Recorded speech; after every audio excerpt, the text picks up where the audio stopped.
Welcome back. My name is Kit. My name's Madison. And I'm Steve.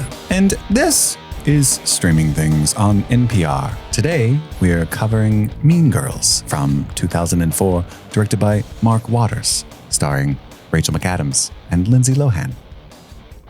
Thank you, Phoebe Mean Judge. Girls. I didn't know how to keep it going. I don't actually listen to NPR. I tried. This comedy from the early 2000s celebrates womanhood and not talking about being talking about people behind their back. Oh shit! Who's that?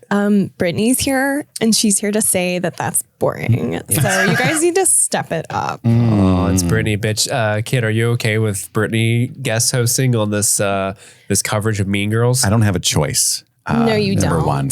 But also, yes. Madison's not here. It's Brittany. Highly requested Brittany attend this coverage of Mean Girls.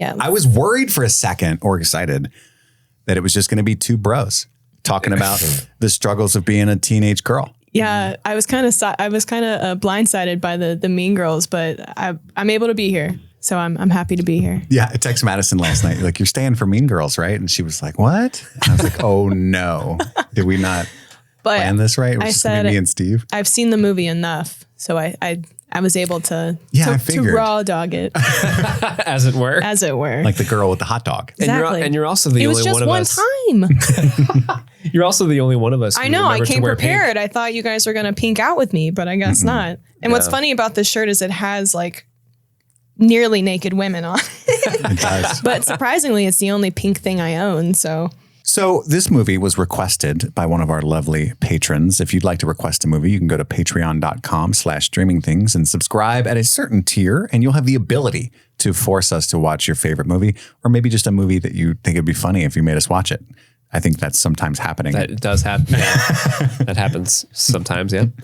This movie in particular was requested by none other than JScramo. JScrams. Yeah. One of the famous Scramo sisters. Yeah. Apparently there's a whole backstory where Emily discovered the other sister, discovered the podcast, shared it with JScramo. JScramo was the first one to be a Discord member, and out of jealousy, Emily joined as well. Good tactic. I love it. And now they're like mainstays of the Discord. They're characters in and of themselves. And there's a third sister that refuses to, quote, pay for friends. Yes. Yeah. Sometimes she'll be in the background when we do the Discord hangout. Sometimes they're together. And every now and then the third sister's in the background, just like being Brittany in the background, like, losers. Losers. I have real friends. She's like the Jonas bonus, or the bonus Jonas. The Jonas boner? Oh my God. No, you know what I was going to say. I want to meet her. You know what I was trying to say. Madison the bonus Jonas. Madison just called the third Scramo sister a boner, and it's right. Sorry. I love the Scramo sisters moniker too. It reminds me of like the Sanderson sisters or something, from Hocus Pocus. Oh, Isn't that their name? Yeah. Sanderson sisters. Yeah. It's like a witch's coven. Do you think when they're together, they lock arms and walk down the street like Almost assuredly. Most assuredly. Now, so JScramo did write in a series of questions she wanted to ask us about this movie, as well as her own sort of relationship with Mean Girls, but we will save that for the end because I think that would be a fun way to cap the episode baby. off. Yeah. Nice. Yeah. If you've never listened to the show before, we're going to talk about our overall thoughts, maybe our previous history with this film, and then dive right into a scene-by-scene, play-by-play recap of the movie. We watched it last night so that we could talk about it today. I've seen it several times, but we'll get into that soon. And then we'll end it with some words from one of the Scramo witches herself. Some words from the Scramos. And you can also, again, there's patreon.com/streamingthings. You should cop our holiday merch. We got some Christmas sweaters, holiday sweaters, excuse me. We are supporting the war on Christmas. And and other merch as well. If you order the holiday merch before December 13th, you'll get it by December 24th.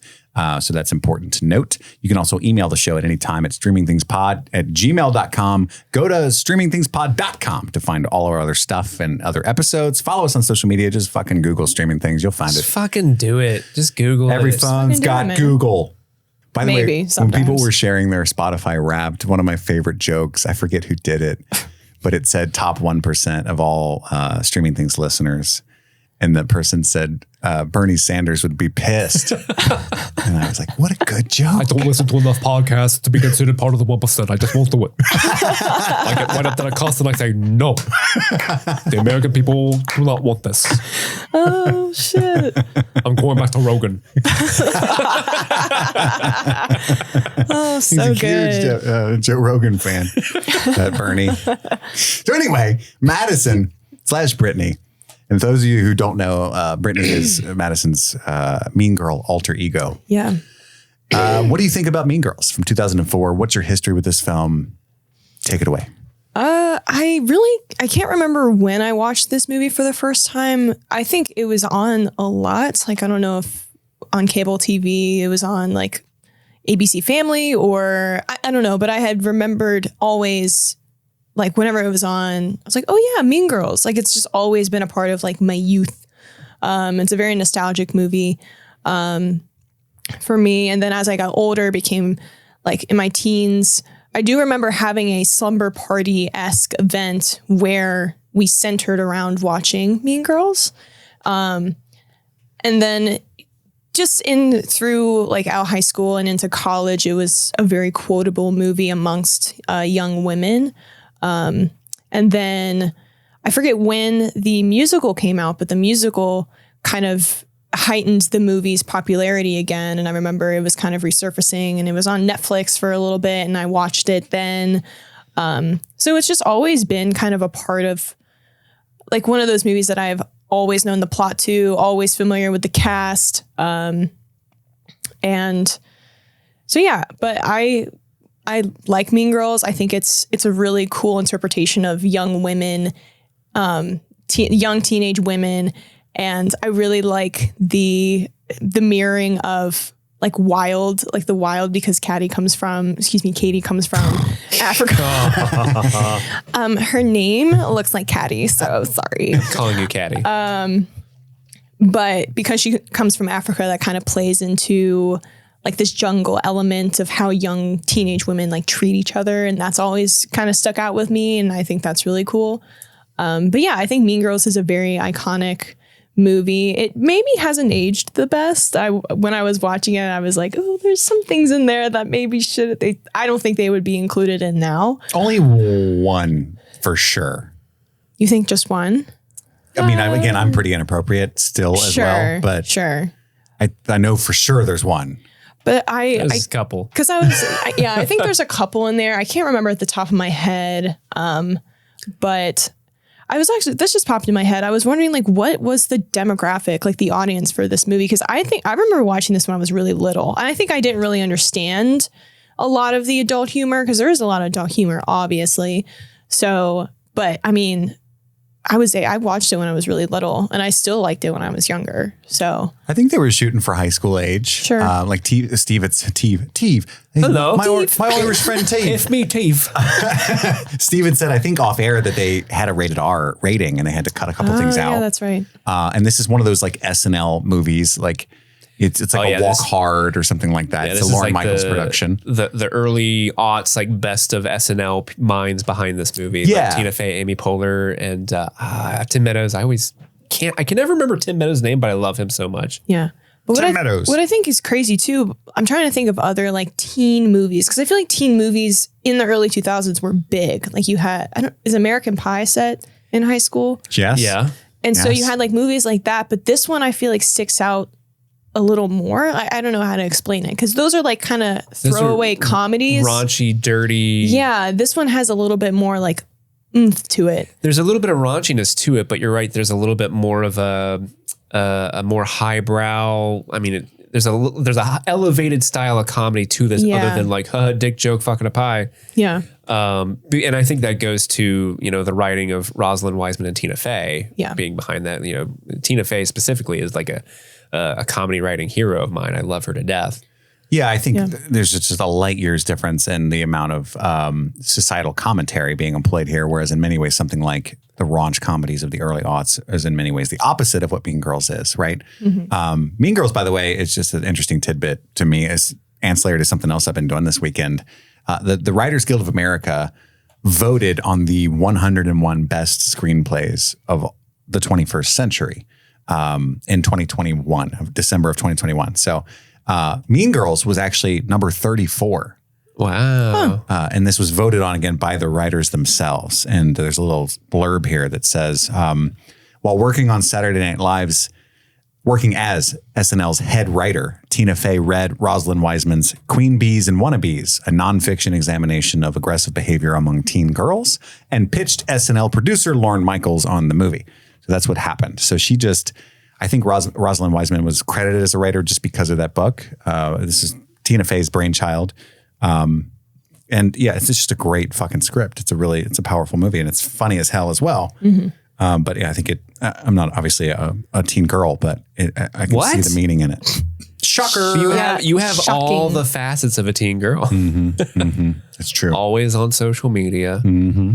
Such a drama queen. I love the tea. You do love the tea. Mm-hmm. Spill the tea. Spill that tea. I actually drank all my tea and didn't spill a drop. By the way, we didn't all wear pink, but we did make tea prior to this episode. Yeah. Me and Teve are the only ones drinking it. That's true. Yeah, Tea. Cheers. Cheers. Also, your Deck the Paws mug, all his wiener dog mugs. That's the Pippin. That's the Pippin mug. The wiener dog and the tits shirt really complements each other. Tits and wiener. That's exactly. It's basically the two things Madison loves the most. You're not wrong. You're not wrong. So, Steve, yes. What is your history with Mean Girls? In a weird way, Mean Girls exists for me in this weird alternate dimension. Because I can't say Mean Girls is a multiverse. Yeah, one could say. Because I can't call Mean Girls a blind spot because it's not. I've seen it before, but it's also a movie that I've never really connected with, really. I didn't see this movie when it first aired. I did not watch it until I was well into my 20s. Probably my mid 20s was the first time I had actually seen it, because I think when it first came out, I was in that I was teen. Wow, what year was this? Was this 2004? Yeah. So I was you were 17. I was 16 or 17 at the time. And, I was kind of, that was probably the peak of my film snobbery, where I was ooh, Lindsey Lohan's just in all Disney movies, gross, which was back then. Yeah, unwilling to admit Parent Trap slaps. Yeah. Mode. Herbie Hancock was great. Mm. Is that what it's called? The Love Bug. Herbie the Love Bug. The car. Yeah. Yeah. And so it was one of those things well, I'm not going to see that because that's a girls movie and I don't like raunchy comedies. It was that, a total dickhead, right? And then it wasn't until many years later when I'm into my 20s and people are wow, Mean Girls is actually really, really well written. It's really, really funny. And even though I hadn't seen it, a lot of the lines that are in this movie have just permeated into the zeitgeist of pop culture, where I was saying, boo, you whore, not really understanding that was a line from this movie, Yeah. And so finally I sat down and watched it in my 20s. And I remember watching oh yeah, that was really funny. I could see why people would like that. And then never watched it again until 2 days ago when we had to watch this for the show. Now, again, as I'm watching it for the show, I'm thinking wow, everybody, all the cast members are fucking crushing it. They're killing it. Everyone's great. I'm still not a huge fan of Lindsey Lohan in general. I think to me, she's the weakest part of the movie because I think everyone else is just crushing their roles, but she's just kind of I'm Lindsey Lohan. She does say that. It's she's like a Pokemon. Lindsey Lohan. Whenever she pops up, she just goes, Lindsey Lohan. And there's some really funny comedic beats. I really like the metaphor of the few scenes when they're at the mall and all the kids become animals at the watering hole. Yeah. I think that's kind of a funny visual representation of high school. Mm-hmm. And there are some things we kind of touched on it earlier that I don't think age super well. A lot of use of the R word, which I get it. I was a teenager in 2004. We all said it all the time. It was a different time. Yeah. So I don't hold that against the movie, but but still, when the movie ended, I was kind of all right, I probably won't watch this for another 15 years and I won't miss it. Again, I don't think it's a bad movie. I think I can see why people love it. I do think there's some really clever writing in there, and the cast is really, really great. It's just for whatever reason, it doesn't hook me as it were. Could be your misogyny. It could be, because I fucking hate women. Makes sense. Maybe I just don't like mean girls. So like a movie about mean girls, I'm like, all these bitches suck. Yeah. I was going to say the same thing as you in the beginning. I think I had the same experience where I don't even think I watched this when it came out initially. I would have been 15, 16. And I was not, and never have been, and never will be a super manly person. But I thought you were a teen girl this whole time. I knew you. So yeah, at 15, I was playing. He thought your name was Teve. I thought I was a rock star at 15, 16. I was just doing a bunch of drugs, playing guitar. And if I watched a movie, it was like Scorsese or SLC Punk or SLC Punk rocks, fucking, you know, anything edgy I could find. Requiem for a Dream. You know what I mean? Like the things you can fall asleep to at night. And Mean Girls, looking at the poster, just did not seem. It doesn't seem like even what it is. Like you said, you know. Yeah, that poster's kind of blah. It's very good social commentary, and this is at the same time. I mean, movies like The Hot Chick and stuff with Rob Schneider was everywhere at this time, and I just thought it was that. You know. Yeah, because like movie theaters were just rife with those style of movies that I just don't like at all. And if you're just looking at a book by its cover, you would think that this movie are those things, and it's not. It's not those things at all. Not even a little bit. So that's a good point. Like I would categorize this movie along the lines of like Legally Blonde and 13 Going on 30, Devil Wears Prada. Like go on. I can't. 10 Things I Hate About You. There you go. That's my movie. Do one more. Save the Last Dance. Clueless. I have no idea. Clueless. There you go. That's a good one. That's a good one. Yeah, I mean, this is a cultural touchstone, and I don't think I actually watched it until, like, again, my mid-20s, after I got sober even. And I was like, holy shit, that was funny, you know? And I've seen it probably, I don't know, man, 5 or 6 times in the last 10 years. But also I think too, how we connect with this movie, even without watching it all the time, is it is referenced in pop culture all the time. Yeah. Like Ariana Grande's Thank You Next music video featured, you know, recreations of these scenes and actors from the movie. Was Tim Meadows in there? I don't know who Tim Meadows is or what he the looks principal. like. Oh, I don't think he was. I think Aaron Samuels was in there. You know, you don't really have to give a speech. That was fucking killing me. Most people just get the award and leave. Because that's like a meta commentary on like teen movies in general, you know? Like I just fucking loving it. But I think it just it like encapsulates, right? That's a word. Yeah. Like Y2K, Gretchen Wieners saying fetch. Like even though it didn't catch on in the movie, fetch I feel like is like said ironically. Kind of did happen. Yeah. That's fetch so did fetch. happen. But it's always said like jokingly. And then boo you whore. And then TikTok really embodied the soundbite in Girl World. Halloween is the one night a year where girls can dress like a total slut and no other girl can say anything about it. Like people were posting to that soundbite. And so it's just like you don't have to watch the movie to like know what Mean Girls is. Like it just exists in everybody's everyday home life, I feel. Yeah. And I think as far as coming of age stories go, again, I agree with you that I don't have anything against Lindsey Lohan at all. And in fact, as an addict, I quite empathize with some of her struggles that I'm aware of. Oh, yeah, absolutely. But I agree that it's, from an acting perspective in this movie, one of the weaker parts, you know? But I think this movie is like legitimately important in a sense that like female coming of age stories were not given much spotlight. You know what I mean? Like you got tons of teen boy coming all the way back to the 80s. You know, you had your Stand By Me's, and it was like a super popular genre that we got to explore what it's like to transition from a boy to a man.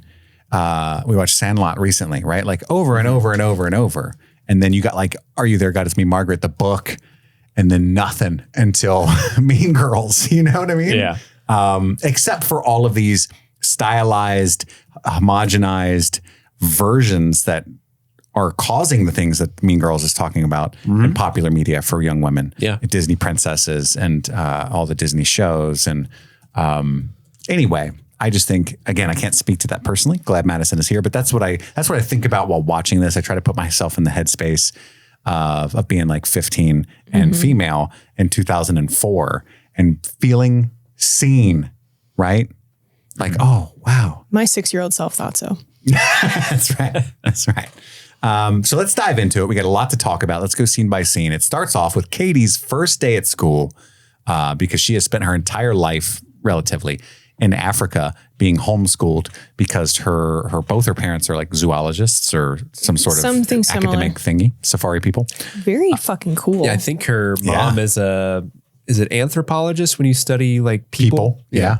Yes. She just has a rough first day at school. Her parents, she's 16 years old. She's having her first day at school, but she's never been in a public school before. And she starts to see all the cliques and the weird shit that happens immediately. She runs into a student named Kristen Hadley, who is what I think is happening in that scene is she's so tall that she thinks she's the teacher. Oh, yeah. And she's like, hey, I'm new here. You probably heard about me. And she's like, get the fuck away from me, And then we meet Mrs. Norbury, played by Tina Fey herself. Queen. Who gets covered Tina. in coffee and donuts and then accidentally takes her shirt off. Like my undershirt is coming up as well, isn't it? That whole scene. She got divorced over the summer. The principal, Tim Meadows, is like, my carpal tunnel came back. And she's like, I win. You win. And it's like, yeah, that's true. Steve's about to have another. I just did a Tina Fey. Nice. Sorry, I was getting hot in here. I thought you were going to reveal you did in fact have a black shirt on or a pink shirt on. Would you guys lose your mind if I had like gotten her outfit, like the oh my God, the shirt yes. and everything, and The like spaghetti just strap for with a the bit? coffee I wish stain? it was just like a picture of Tina Fey on Yeah. your shirt. Damn it! I wore the wrong shirt. Let me go get my 30 Rock shirt. Damn.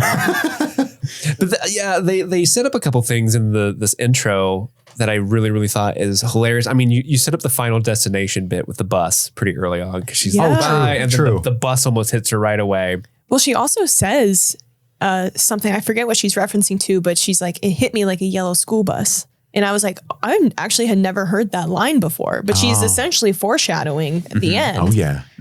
And then I love the like, I was homeschool. Hey, I know what you're saying.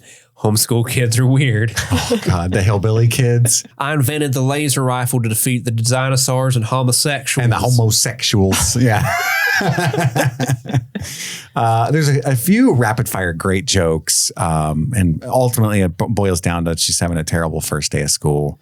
I do love I get it though. So like, think of like the worst day in high school you've ever had. It's a lot of that kind of stuff. Yeah. I mean, when I switched schools in middle school, not high school, but I went from one school in 6th grade to a different school in 7th grade.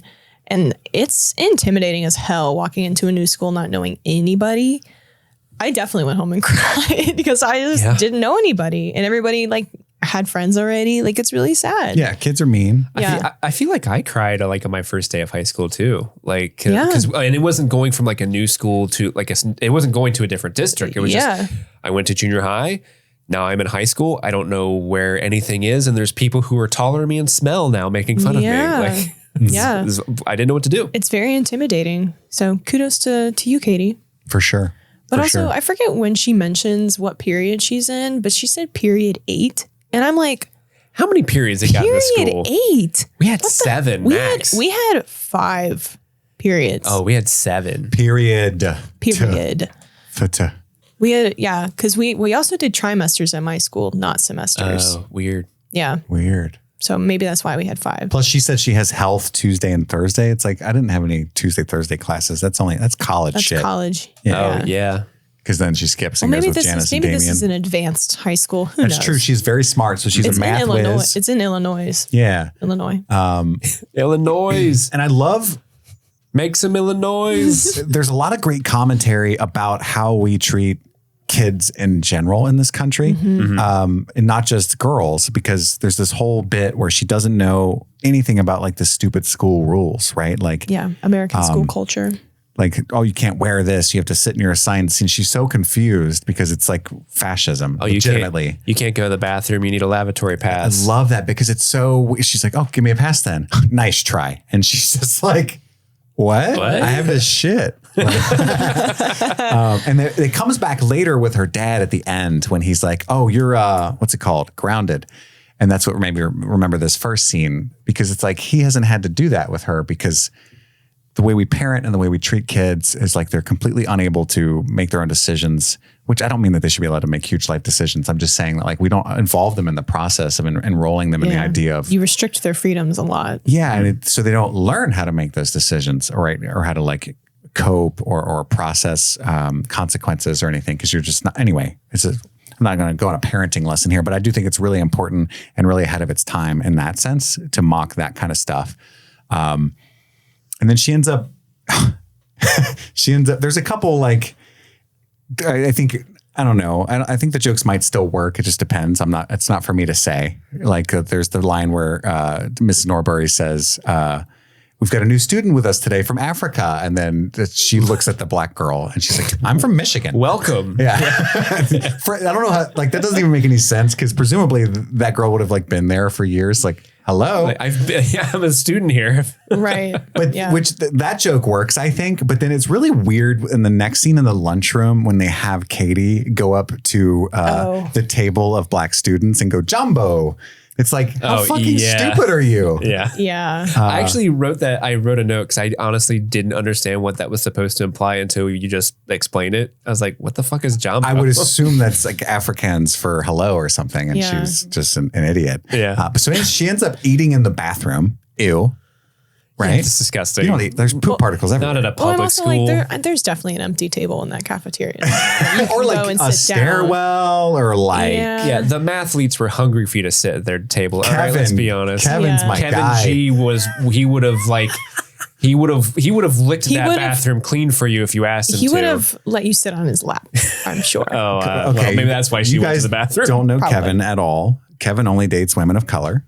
He's very open about that. It's true. He's not interested in Katie at all. That's true. You're right. I forgot about that. That's why he goes up to Janice and goes, "You're Lebanese, right?" Or no, he said he like asks her what something, she is. and she's like Lebanese. And Lebanese. he's like, nice. I can do that. That's so funny to me. Anyway, she hated her first day at school. And by the way, it happens at least twice. Her parents apparently just read on the porch all day, every day. Sure. It seems like something they would do. And then she meets Janice and Damien, who is almost too gay to function, is the first to reach out to her to be friends. One thing that this movie does do really, really well are the character types of the different type of students that are in the school, because literally every single character that has a line of dialogue that pops up on screen, it's like, I know that person. I sat behind that kid and the fart kid. I knew the fart kid. Everyone had like the Damien specifically. It's like, I remember him. His name was Chris in my school. Like, love that kid. Brandon. Love him so much. His name was Brandon. Just a real big, tall, lovably teddy bear gay guy. Like, love him. Yeah, I had one of those too. Two of them. Oh, you had two? I had two Damiens. Oh, girl. Put me in the middle of that sandwich. What were you going to say, Madison? I don't know. Like I agree. There were, not that our high school was super cliquey and everybody kind of had we molded into a bunch of different groups, I feel, or at least that's what I visualized. But yeah, there were some people that were strictly, oh yeah, you fall into that category, or like, yeah, you fall into that category. But I went to high school in the late 2010s, so I don't know how different high school was. I think there was a lot more open drug use in the 1800s when we went to school. Yeah, in the 1800s. Senior year of my high school had a undercover drug raid. So there you go. There's an undercover cop pretending to be a student for a year and a half. I remember you telling me about that story. Yeah, it's one of my crazy. We got 21 Jump Street? Basically, yeah. Wow. And it was one of the best. Honestly, it was like the best day of high school ever, is when they busted all the people. And it's like, you made it. How'd you survive? Whoa. Yeah. And I felt bad for the dude who asked her to prom. So the undercover cop was a woman. And I knew the guy that asked her to prom that year. Like, oh, sorry, man. I guess she's not going. Did she say yes? How old was she? I think she was like 24, I think. That's crazy. Yeah. I mean, it's been fucking forever, but I think she was in her early 20s. I don't know how because I'm 25. I don't know if I could go into, I mean, I'm sure she was trained to be a teenager, but like, oh my God, I would hate myself if I had to go to high school every day. Imagine being 24 and having to go to high school every day and hang out with like 17-year-old people. But like, she was there for a year. I'm sure she made she had to have made friends. Like, does she still talk to them afterwards? You know what I mean? No, like, she fucking got out of town. No. I think they like ushered her out of the city that day. wow.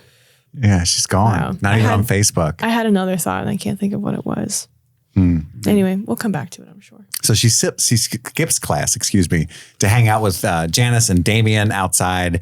And she's like, I hope I'm not missing anything good in health or whatever. And it's Coach Carr teaching sex education, which is painfully accurate. You remember what you thought? I remember what I was going to say. You had your drug scandal. It wasn't my senior. I wasn't even in high school at the moment, but I was in 8th grade, about to go to high school. We had a Coach Carr thing happen where we had one of the female English teachers was sleeping with one of the male students. Ew. Yeah. And May, December.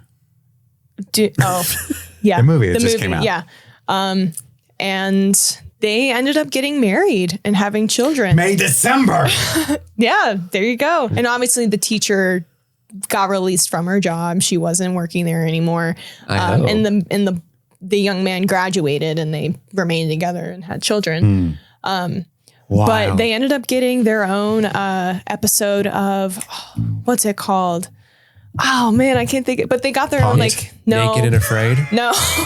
They got their own special on I can't remember what the show was called, but they have their own show that explains their story. Punked, is that what you said? What did you say? Naked and Afraid. Naked and Afraid. Any hoozle. Any hoozle.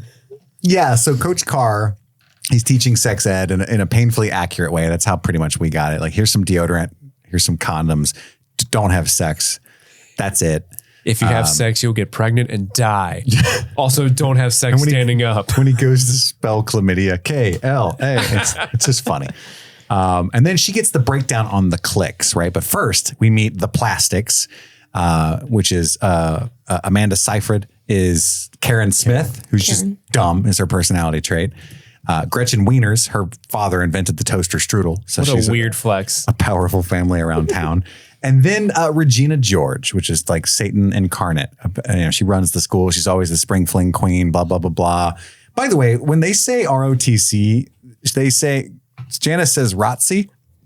Has either of you ever heard ROTC? Uh-huh. Really? Well, it was like always ROTC when I was a kid. Well, yeah, we officially it was called ROTC, but I remember students in my high school calling it ROTC. Yeah. Interesting. They said it a little differently. They put more emphasis on the C, but yeah, I've heard that before. Is there like one of those little lines above the E like or something? ROTC.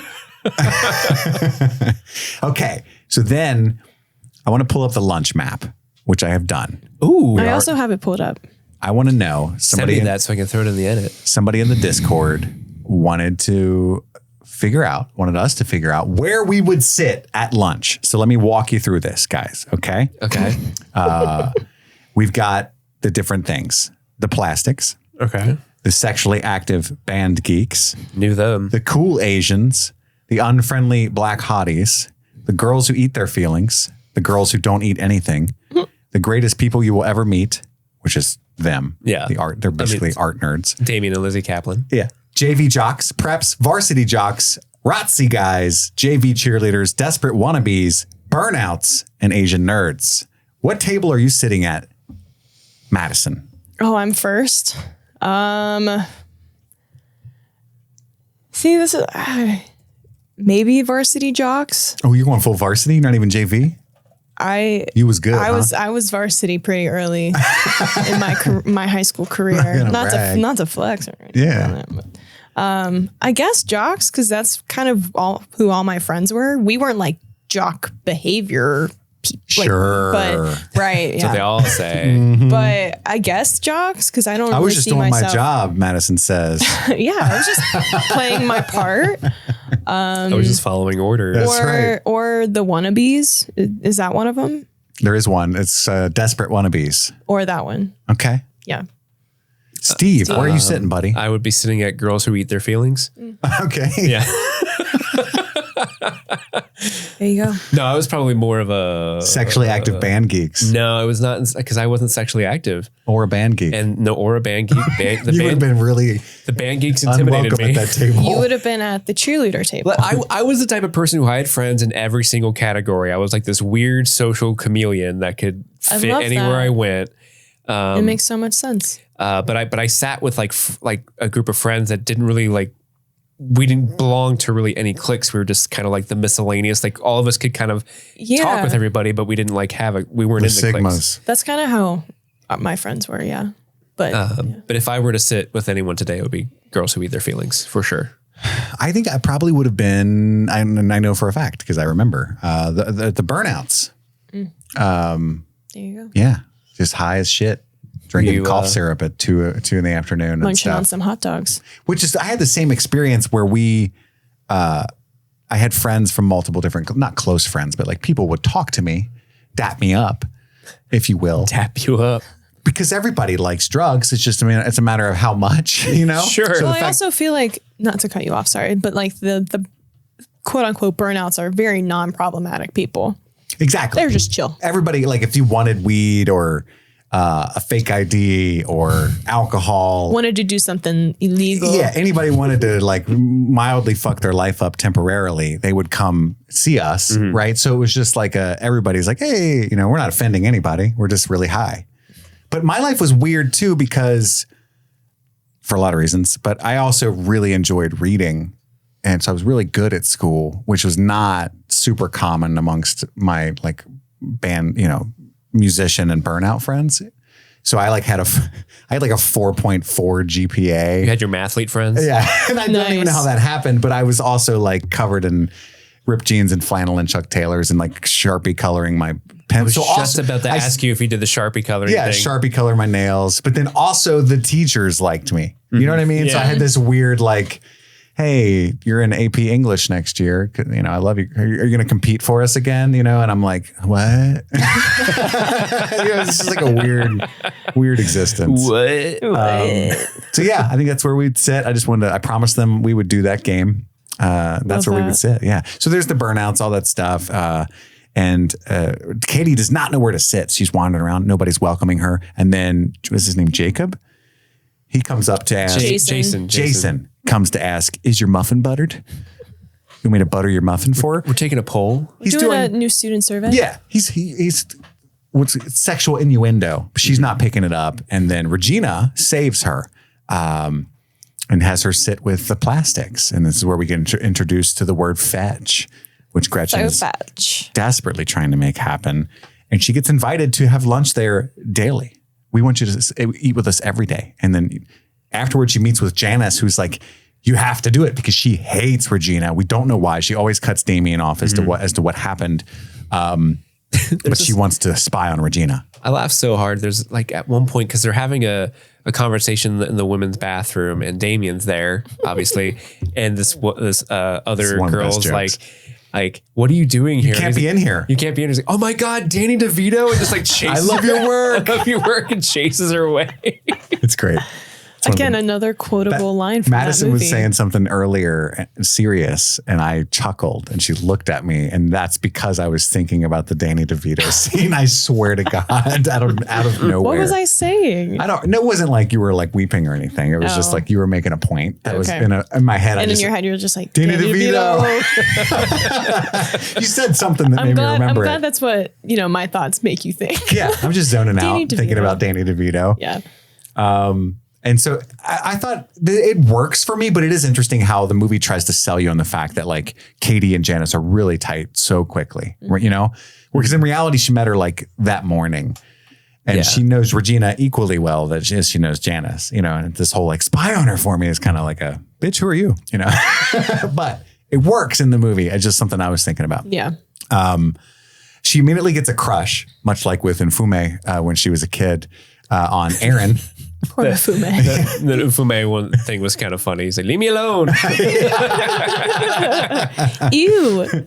And her parents are again reading on the porch when she gets home. Her second day was much better because now she's got a crush, a couple friends. Things are kind of working out. She doesn't want to talk about school. Like she gives them very little info. And that is just how kids are. I think I've talked about it on the show before. My son's only 10, and already when I pick him up from school, you have to pry information out of him. And I was taught to use really specific questions. You can't say, how was your day? You have to say, who did you sit with at lunch? What was your, what's one thing you learned today? You know what I mean? And they'll like be forced to tell you stuff that's specific, but otherwise they'll go, good. Yeah. Right. When in reality, that's like most of your waking life, dude. And I want to be a part of it. And like, I need to help you because there's some weird shit that goes on that you're going to try to navigate on your own and you don't need to. That's what I want to tell him, but he's not going to understand that. School is scary. It is scary. Dude, there's so much and I could save you so much pain. You know what I mean? Just be a burnout. Everyone will like you. Or tell me the drama. Just don't fucking wax him on weed. Is there any tea going on? Is there any drama amongst the... Well, he's at the age where he's just like, fifth grade? V-Bucks, you know. Oh, gotcha. But it's starting soon. V-Bucks? Yeah, it's the currency you use on Fortnite, Steve. Jesus Christ. Sorry. Get with it, Steve. I was thinking in the context of school, like what are they doing at the school? Yeah, they got their own currency. Like dojo points. You know what those are? Yeah, he's got dojo points. Dojo points, yeah.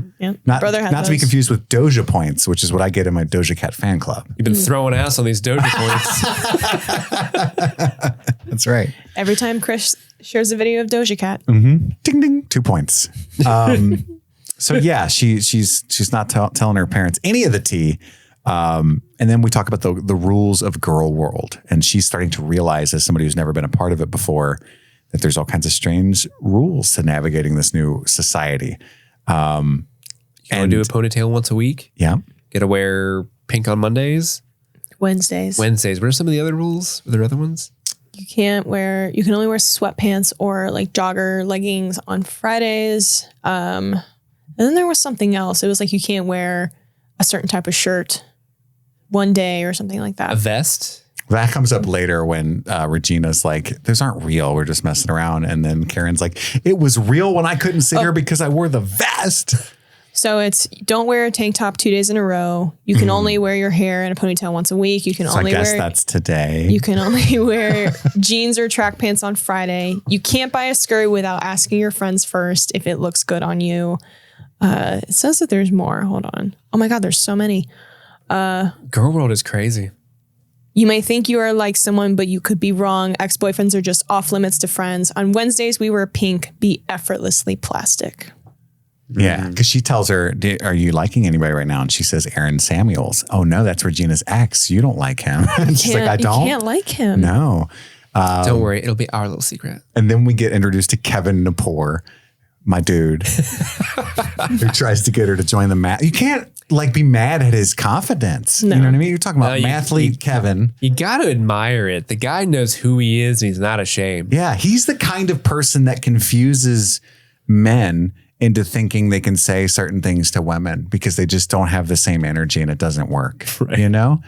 Like when Kevin comes up to Janice and he's like, I wish it was you shaking that thing out there, you know? Yeah. 9 out of 10 guys cannot say that to a woman. Kevin, I think he can. Yeah. I mean, It's honestly, It's harmless. It is funny. Yeah. I love his business card. Janice is like a little bit like She's like, oh. blushing about it. Maybe. And Damien's like, oh, you know?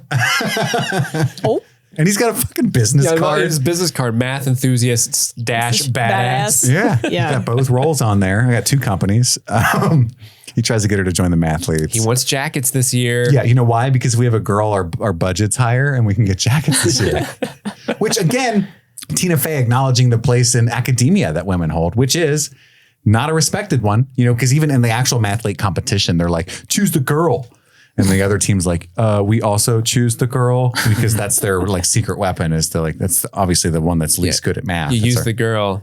Yeah. So was it a smart using stuff. was the tactics, and we could talk about this later, maybe this is jumping ahead, but was the tactic with that decision to use the girl because they're the worst at the team? Or was it a tactic of like, oh, if we choose the girl to go up against a boy in their mind, they think it's going to be a boy, that the boy will be like, oh, girl, and not be able to focus. No, and then it was just like the plan was thwarted Lindsey because they Lohan. also had a girl. I think it was playing on the joke that even Lindsay Lohan's Katie's teammates misogyny and saying pick the girl, and then the other team was like we also choose the girl because it was like, oh, you're going to do it sturdy like that, you know. It was, I think it was how I read that joke was that they look down on the women's ability to do math. Okay. That's how I read that scene. I could tell they were saying something, but I wasn't quite entirely sure what the message was with that. Yeah. I feel like it could have a double meaning though. Or just like, oh yeah, Katie's just really pretty, so they didn't want to distract one of the guys. That's why the woman went up there. You're such a Janice. You keep calling her Katie. I know. I can't help it. Because Janice is straight up like, I'm gonna call you Katie. Yeah. Katie, Wait, but it's Katie, like it's a cute thing. Like it's like what your weird friend would do, you know? Yeah. You come up with cute little nicknames for your friends sometimes. Yeah. Like whore and slut. That's how my friends were, at least. Just calling them all bad names. Filipinus. And we get more of the voiceover from Katie, and she's Regina was like the Barbie doll I never had, right? You're so lucky to have us to guide you. It's so bad. Get in, loser. We're going shopping. Yeah, they go. Yeah, she tries to say hi to Aaron and ends up going to the mall with the plastics, and that's when we get the watering hole animal metaphor where they all go ravenously on each other. And Katie kind of notices they're not great people when Regina calls the girl's mother, who's talking to Jason. Yeah, it is Jason. It's Gretchen's boyfriend or whatever, or interest. She loves him and pretends to be Planned Parenthood and get her sent home, which is like obviously awful, right? Like it's gonna fuck up a few months of that girl's life at least. And Katie's like, what? She's just confused about what's going on right now. And then we go back to Regina's house. We get the milkshake song. Which because her little sister's watching. It's better than yours, damn right. It's better than yours. I can teach you, but I must levy a fee. But I have to charge.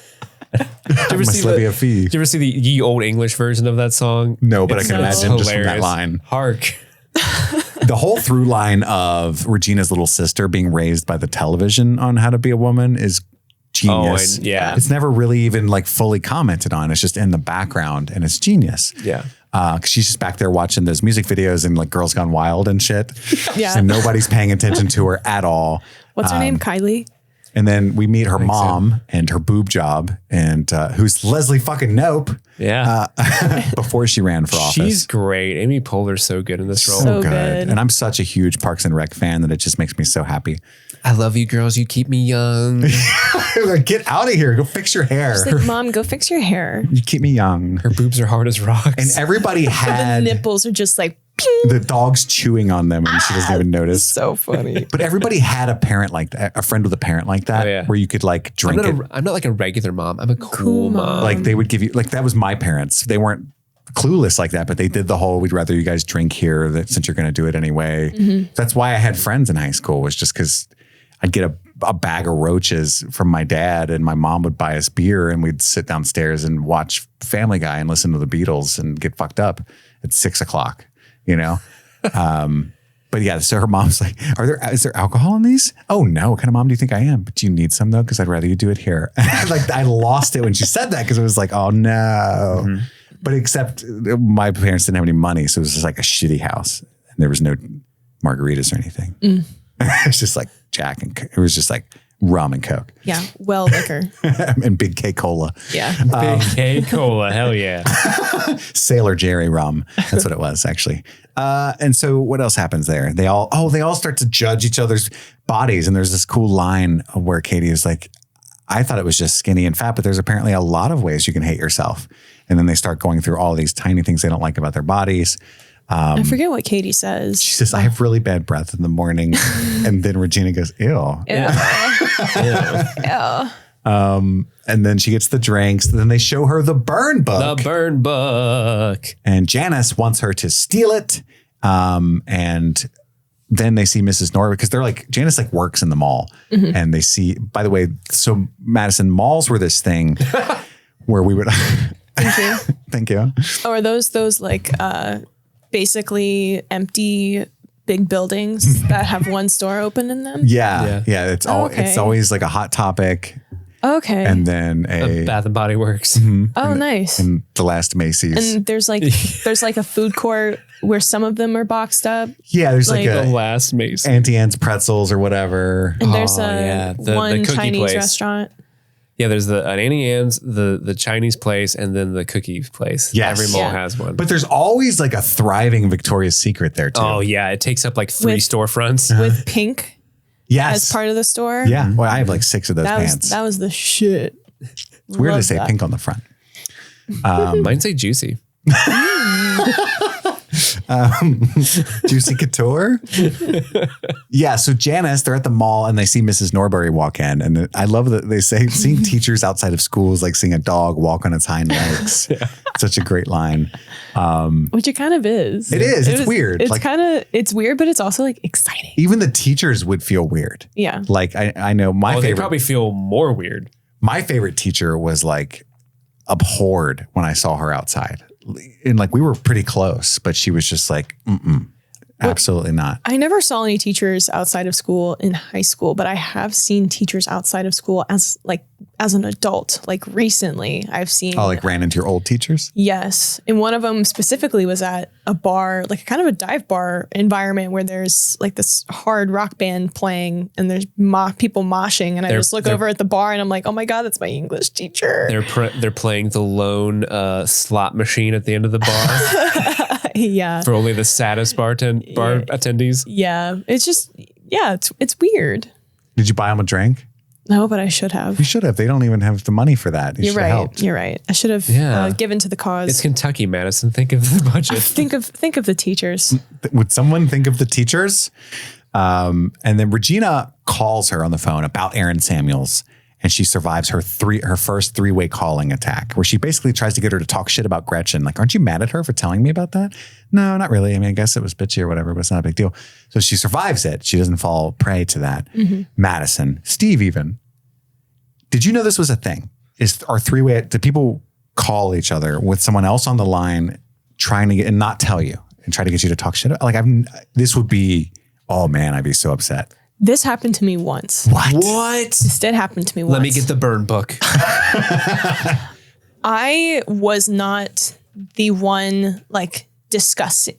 I think it was a 4-way call actually. Oh my God. I was worse.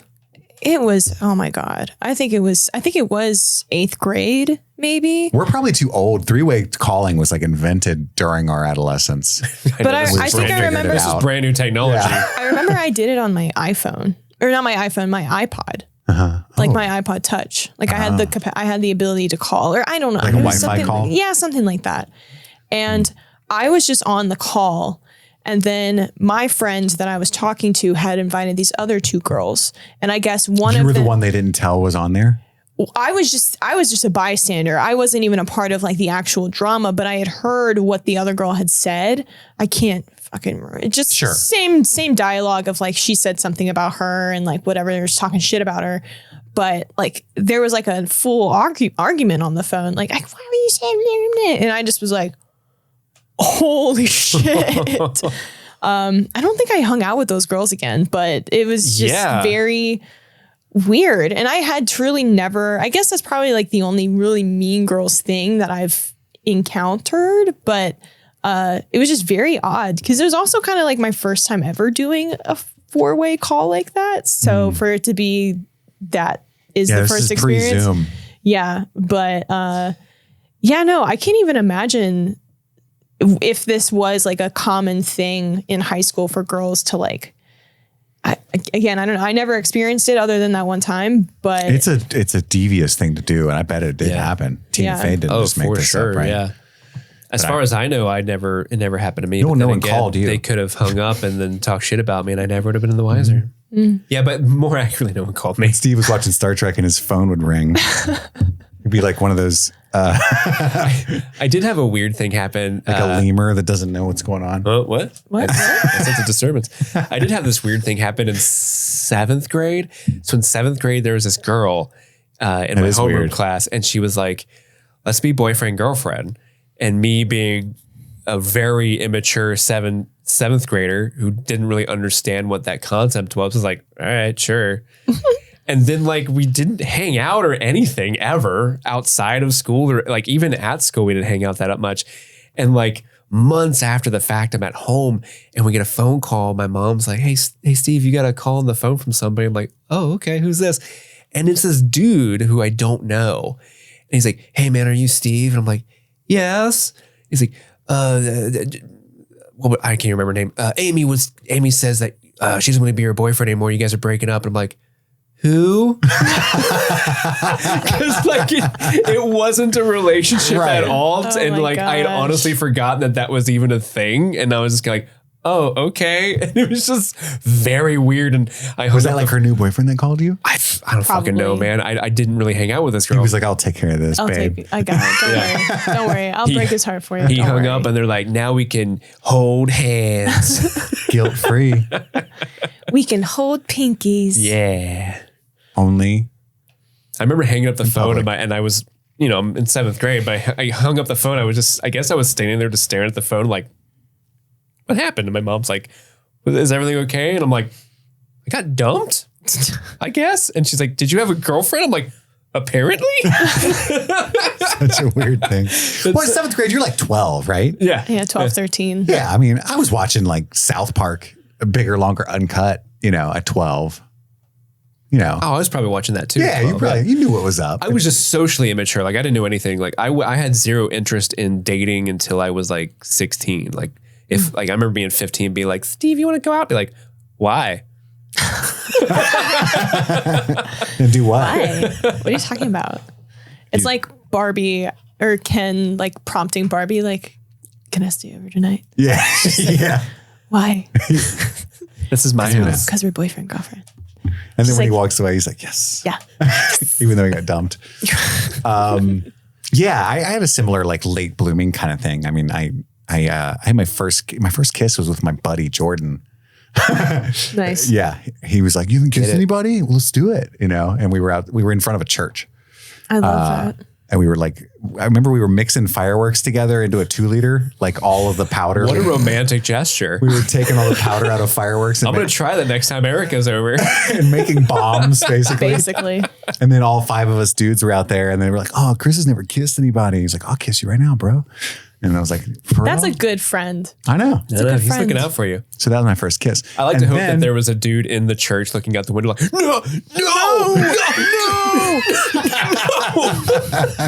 I do love that it was a church. Go back to the bombs. Why were we trying to blow it up the church too? It's like, I don't know what we were doing. But then I like lost my virginity and stuff like the same year. Like it was all like at once. To the same guy? No. Unfortunately. What a great friend. Chelsea. But yeah, it was just, it's just a weird, everything was like nothing. Cause I mean, all my friends had like second base, blah, blah, blah for years. And it's just a bunch of nothing, and then it was like everything all of a sudden. No play. None. Yep. I never went to dances. I never went to a prom. I had a very strange. Oh my God. I went to 5 proms. High school experience. Jesus Christ. It sounds like my personal hell, proms, honestly. man. I went to 2 middle school dances. Did you go to a sock hop? Yes. Ooh. Miserable experiences, because I was like that kid who had like one cool shirt that he wore 3 days a week that you find out 10 years later was the most garish, uncool shirt. Like it had like a giant cartoon kid with a hat and a bunch of rings on doing one of these. It was like bright red and black. I was like, that this shirt. thing is fucking noise. So I wore it every Monday, Wednesday, and Friday. Made my mom clean it and stuff. Come to find out, everybody fucking hates that shirt, and I'm always wearing it, and they totally notice, So anyway, hence the action I was getting. Blame it on the shirt. That's right. Well, that was just a symptom of. I wore like girls' softball pants and stuff. Hey, those are comfy. My mom was getting free clothes. Like sliders? Dude, my mom was getting free clothes from the church and stuff. That's what I wore. They're comfy. Like donated clothes. Yeah, the softball donation to the Christian church journey is a strong one. Apparently. And so I wore sweatpants all the time that said Ryle Fast Pitch. But I remember thinking like pitch is spelled wrong. It's like PITSCH or whatever. Say that again? PITSCH, something like that. Anyway. Oh, tight? I thought they were baseball. No. Those are girls' softball pants. And guess who knew? Everybody but me. who played sports and stuff, which I did not, so I'm just like rocking those and that shirt and that button up shirt. Like, what's up, guys? I'm surprised you didn't get shit for wearing another high school's shit. Nah, what are you going to pick on the free lunch kid wearing the church pants? That's kind of mean. I mean, maybe. Don't kick him while he's down. He's a burnout. He's cool. Yeah. Well, that's what led me to the burnouts, because you could see me now in that form. Pants. And I look over and there's a bunch of fucking dudes with mohawks and color in their fingernails and stuff. And I'm like, that's where I should sit. Nice. That's, yeah. I literally made a conscious decision to change my personality. You know what I mean? Like, oh, yeah. I listened to Ozzy Osbourne and Eminem and Smash Mouth, but mostly nothing. And I mostly just read fantasy books. Sounds like you were listening to everything. And I walked over there and they were like, you like Green Day? And I was like, yes. Yes, I do. And I went home and like, Dude, Mom, I need to go to the is my CD favorite store. holiday. You put Dookie on. You said, let's go. Yeah, I had to learn quick, Mm-hmm. This episode was brought to you by BetterHelp. Sometimes in life, you know what's good for you, but your brain gets in the way and you just can't quite pull it off. Like when you're trying to fall asleep at night, you got to get up at 7 a.m. You got to work. You want to go to the gym before work, but at 3 a.m., you're just thinking about hippopotamuses, hippopotami. I don't know how to pluralize it. It doesn't matter. You get the idea. So sometimes your brain's getting in its own way. You know what you should do, what's good for you, but you just can't do it. Therapy helps you figure out what's holding you back so you can work for yourself instead of against yourself. You can help find the blocks in your life that are getting in your way. And BetterHelp can get you there. It can match you up with a licensed therapist to help meet your needs. If you don't like your therapist, you can switch free of charge at any time. It's entirely online, designed to be convenient, flexible, and suited to your schedule. Make your brain your friend with BetterHelp. Visit BetterHelp.com/streamingthings today to get 10% off your first month. That's BetterHelp, HELP.com/streamingthings.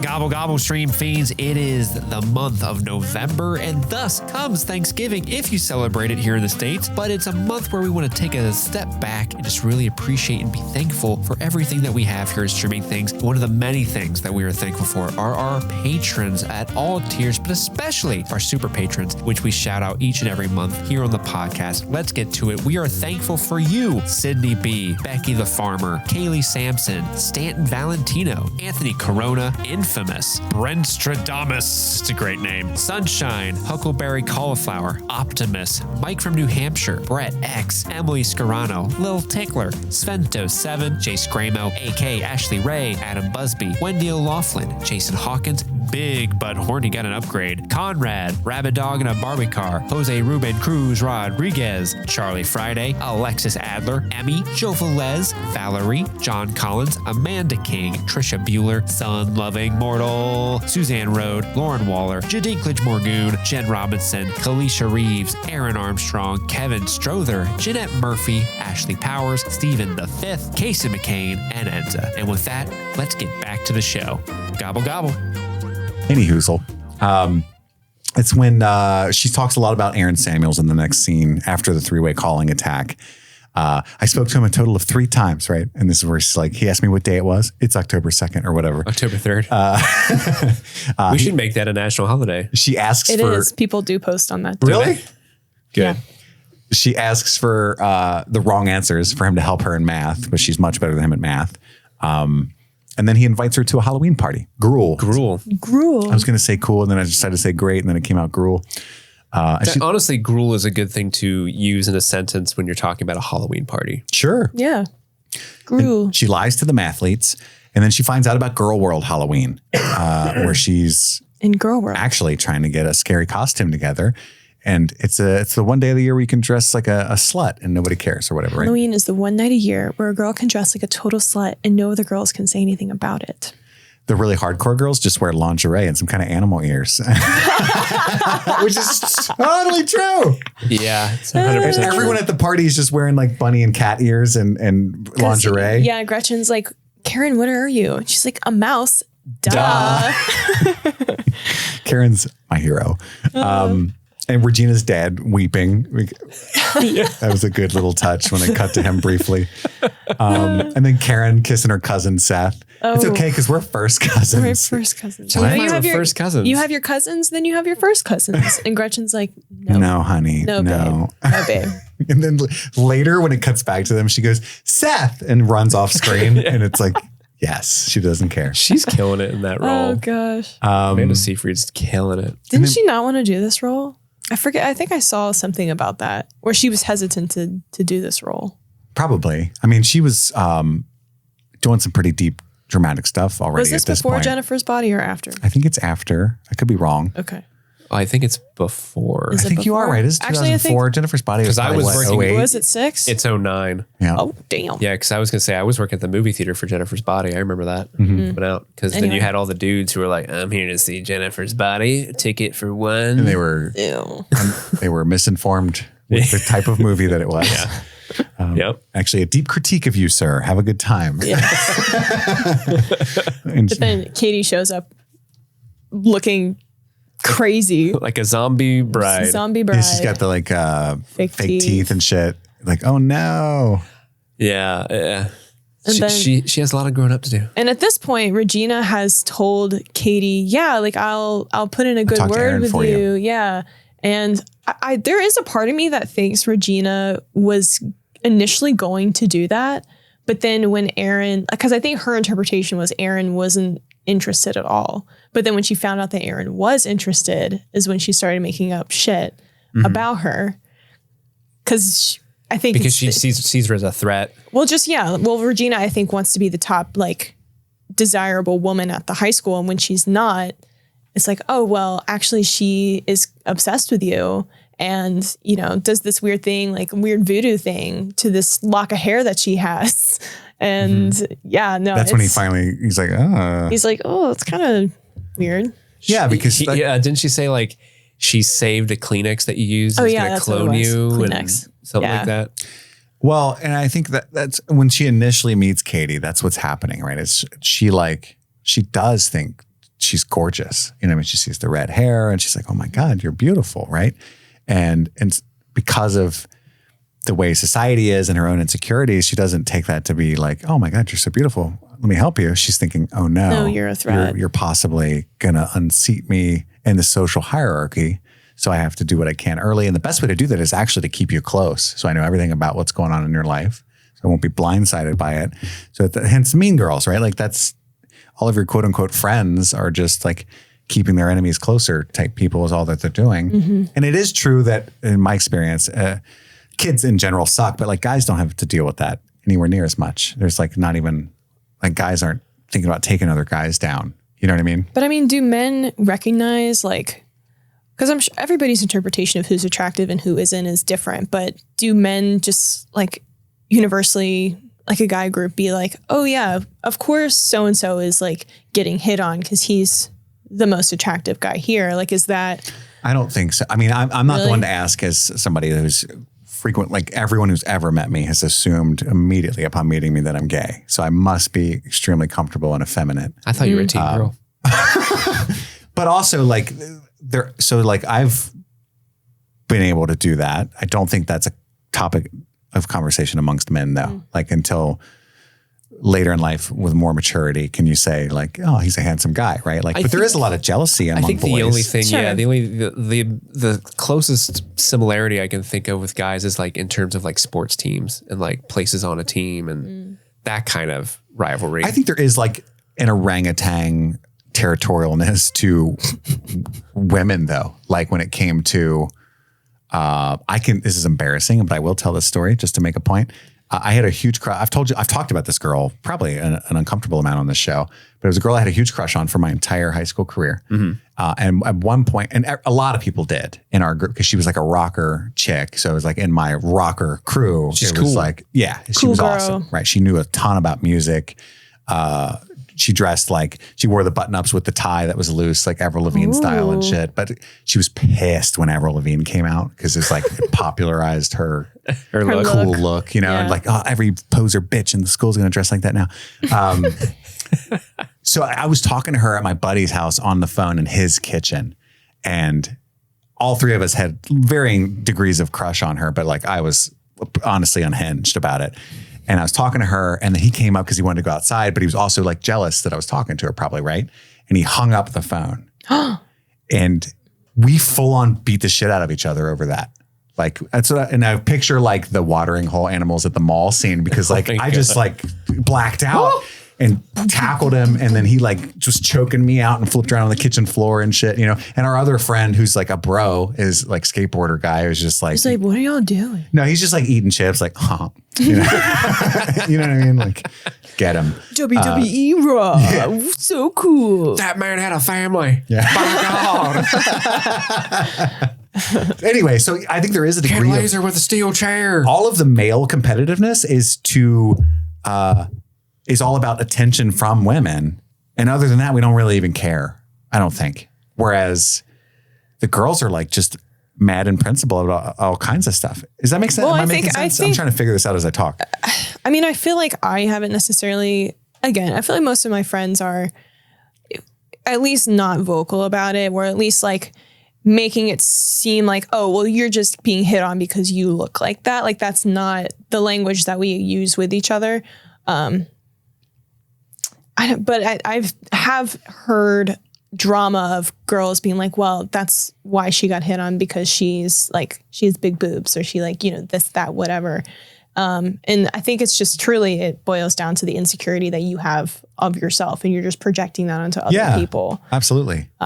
Which it's hard, because I do sympathize with women that are insecure, because it's just portrayed onto them by the society. And most women inherit that trait from their moms being also in a similar situation, and their moms or their fathers being very critique of their, you know, their bodies and, you know, their image.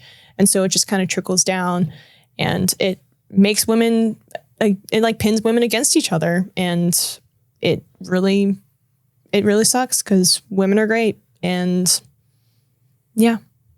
I agree.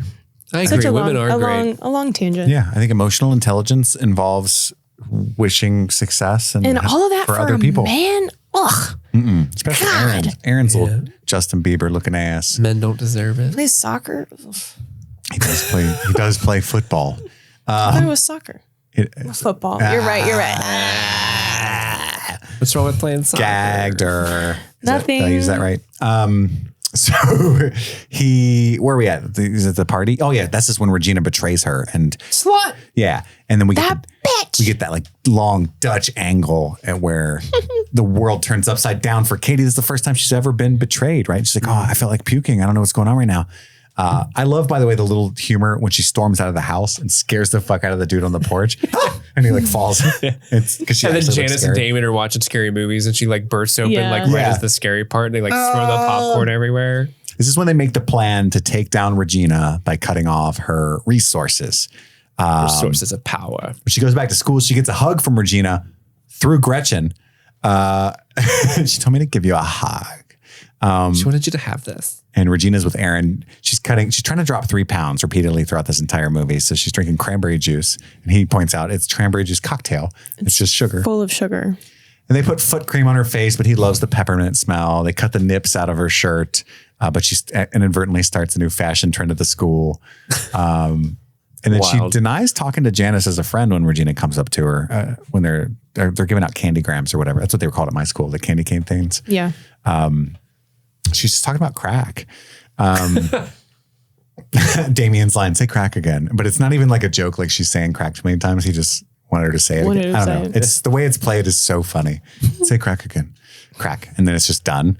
But we find out then that we finally find out the backstory from Regina, that Regina used to be best friends with Janice. And that's where we get the famous line, why are you so obsessed with me? And she told everybody that she was a lesbian, and that's why she couldn't come to the party. And it's so like, there's no self-awareness to Regina at all. And I get so many Gen Z hot takes about how Regina, like Katie's a terrible person and Regina George is a victim in this movie and stuff. I don't know if you've seen those essays. I haven't. Wild stuff. Interesting. That's a take. It's moments like this where I'm like, she's actively homophobic. in present day saying like, I couldn't just have like a lesbian at my pool party. Like, what are you talking about? You know what I mean? Like, Yeah. Or it's just like the insult or the way to deteriorate this woman is to call her a lesbian, like to make her undesirable by other people. right. Like, why is that even a thing? Exactly. Exactly. So that's what she tells her. That's what happened to Janice. And so Janice is very understandably very upset. Like that kind of, her whole life was kind of changed by that, right? She returned to school the next year, completely different is what she says.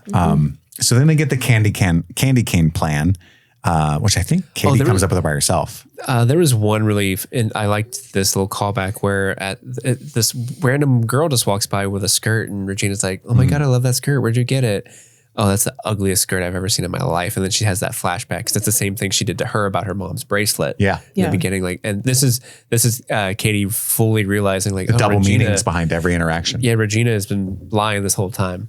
It's very sad moment for her. Not that Katie's an innocent person. I didn't mean to say that. I just think the essay about how Regina is a good person is just a wild thing to say. I think the only thing that I noticed that I agree with Regina on is when she said that thing to Jason when she saw that he was picking on her.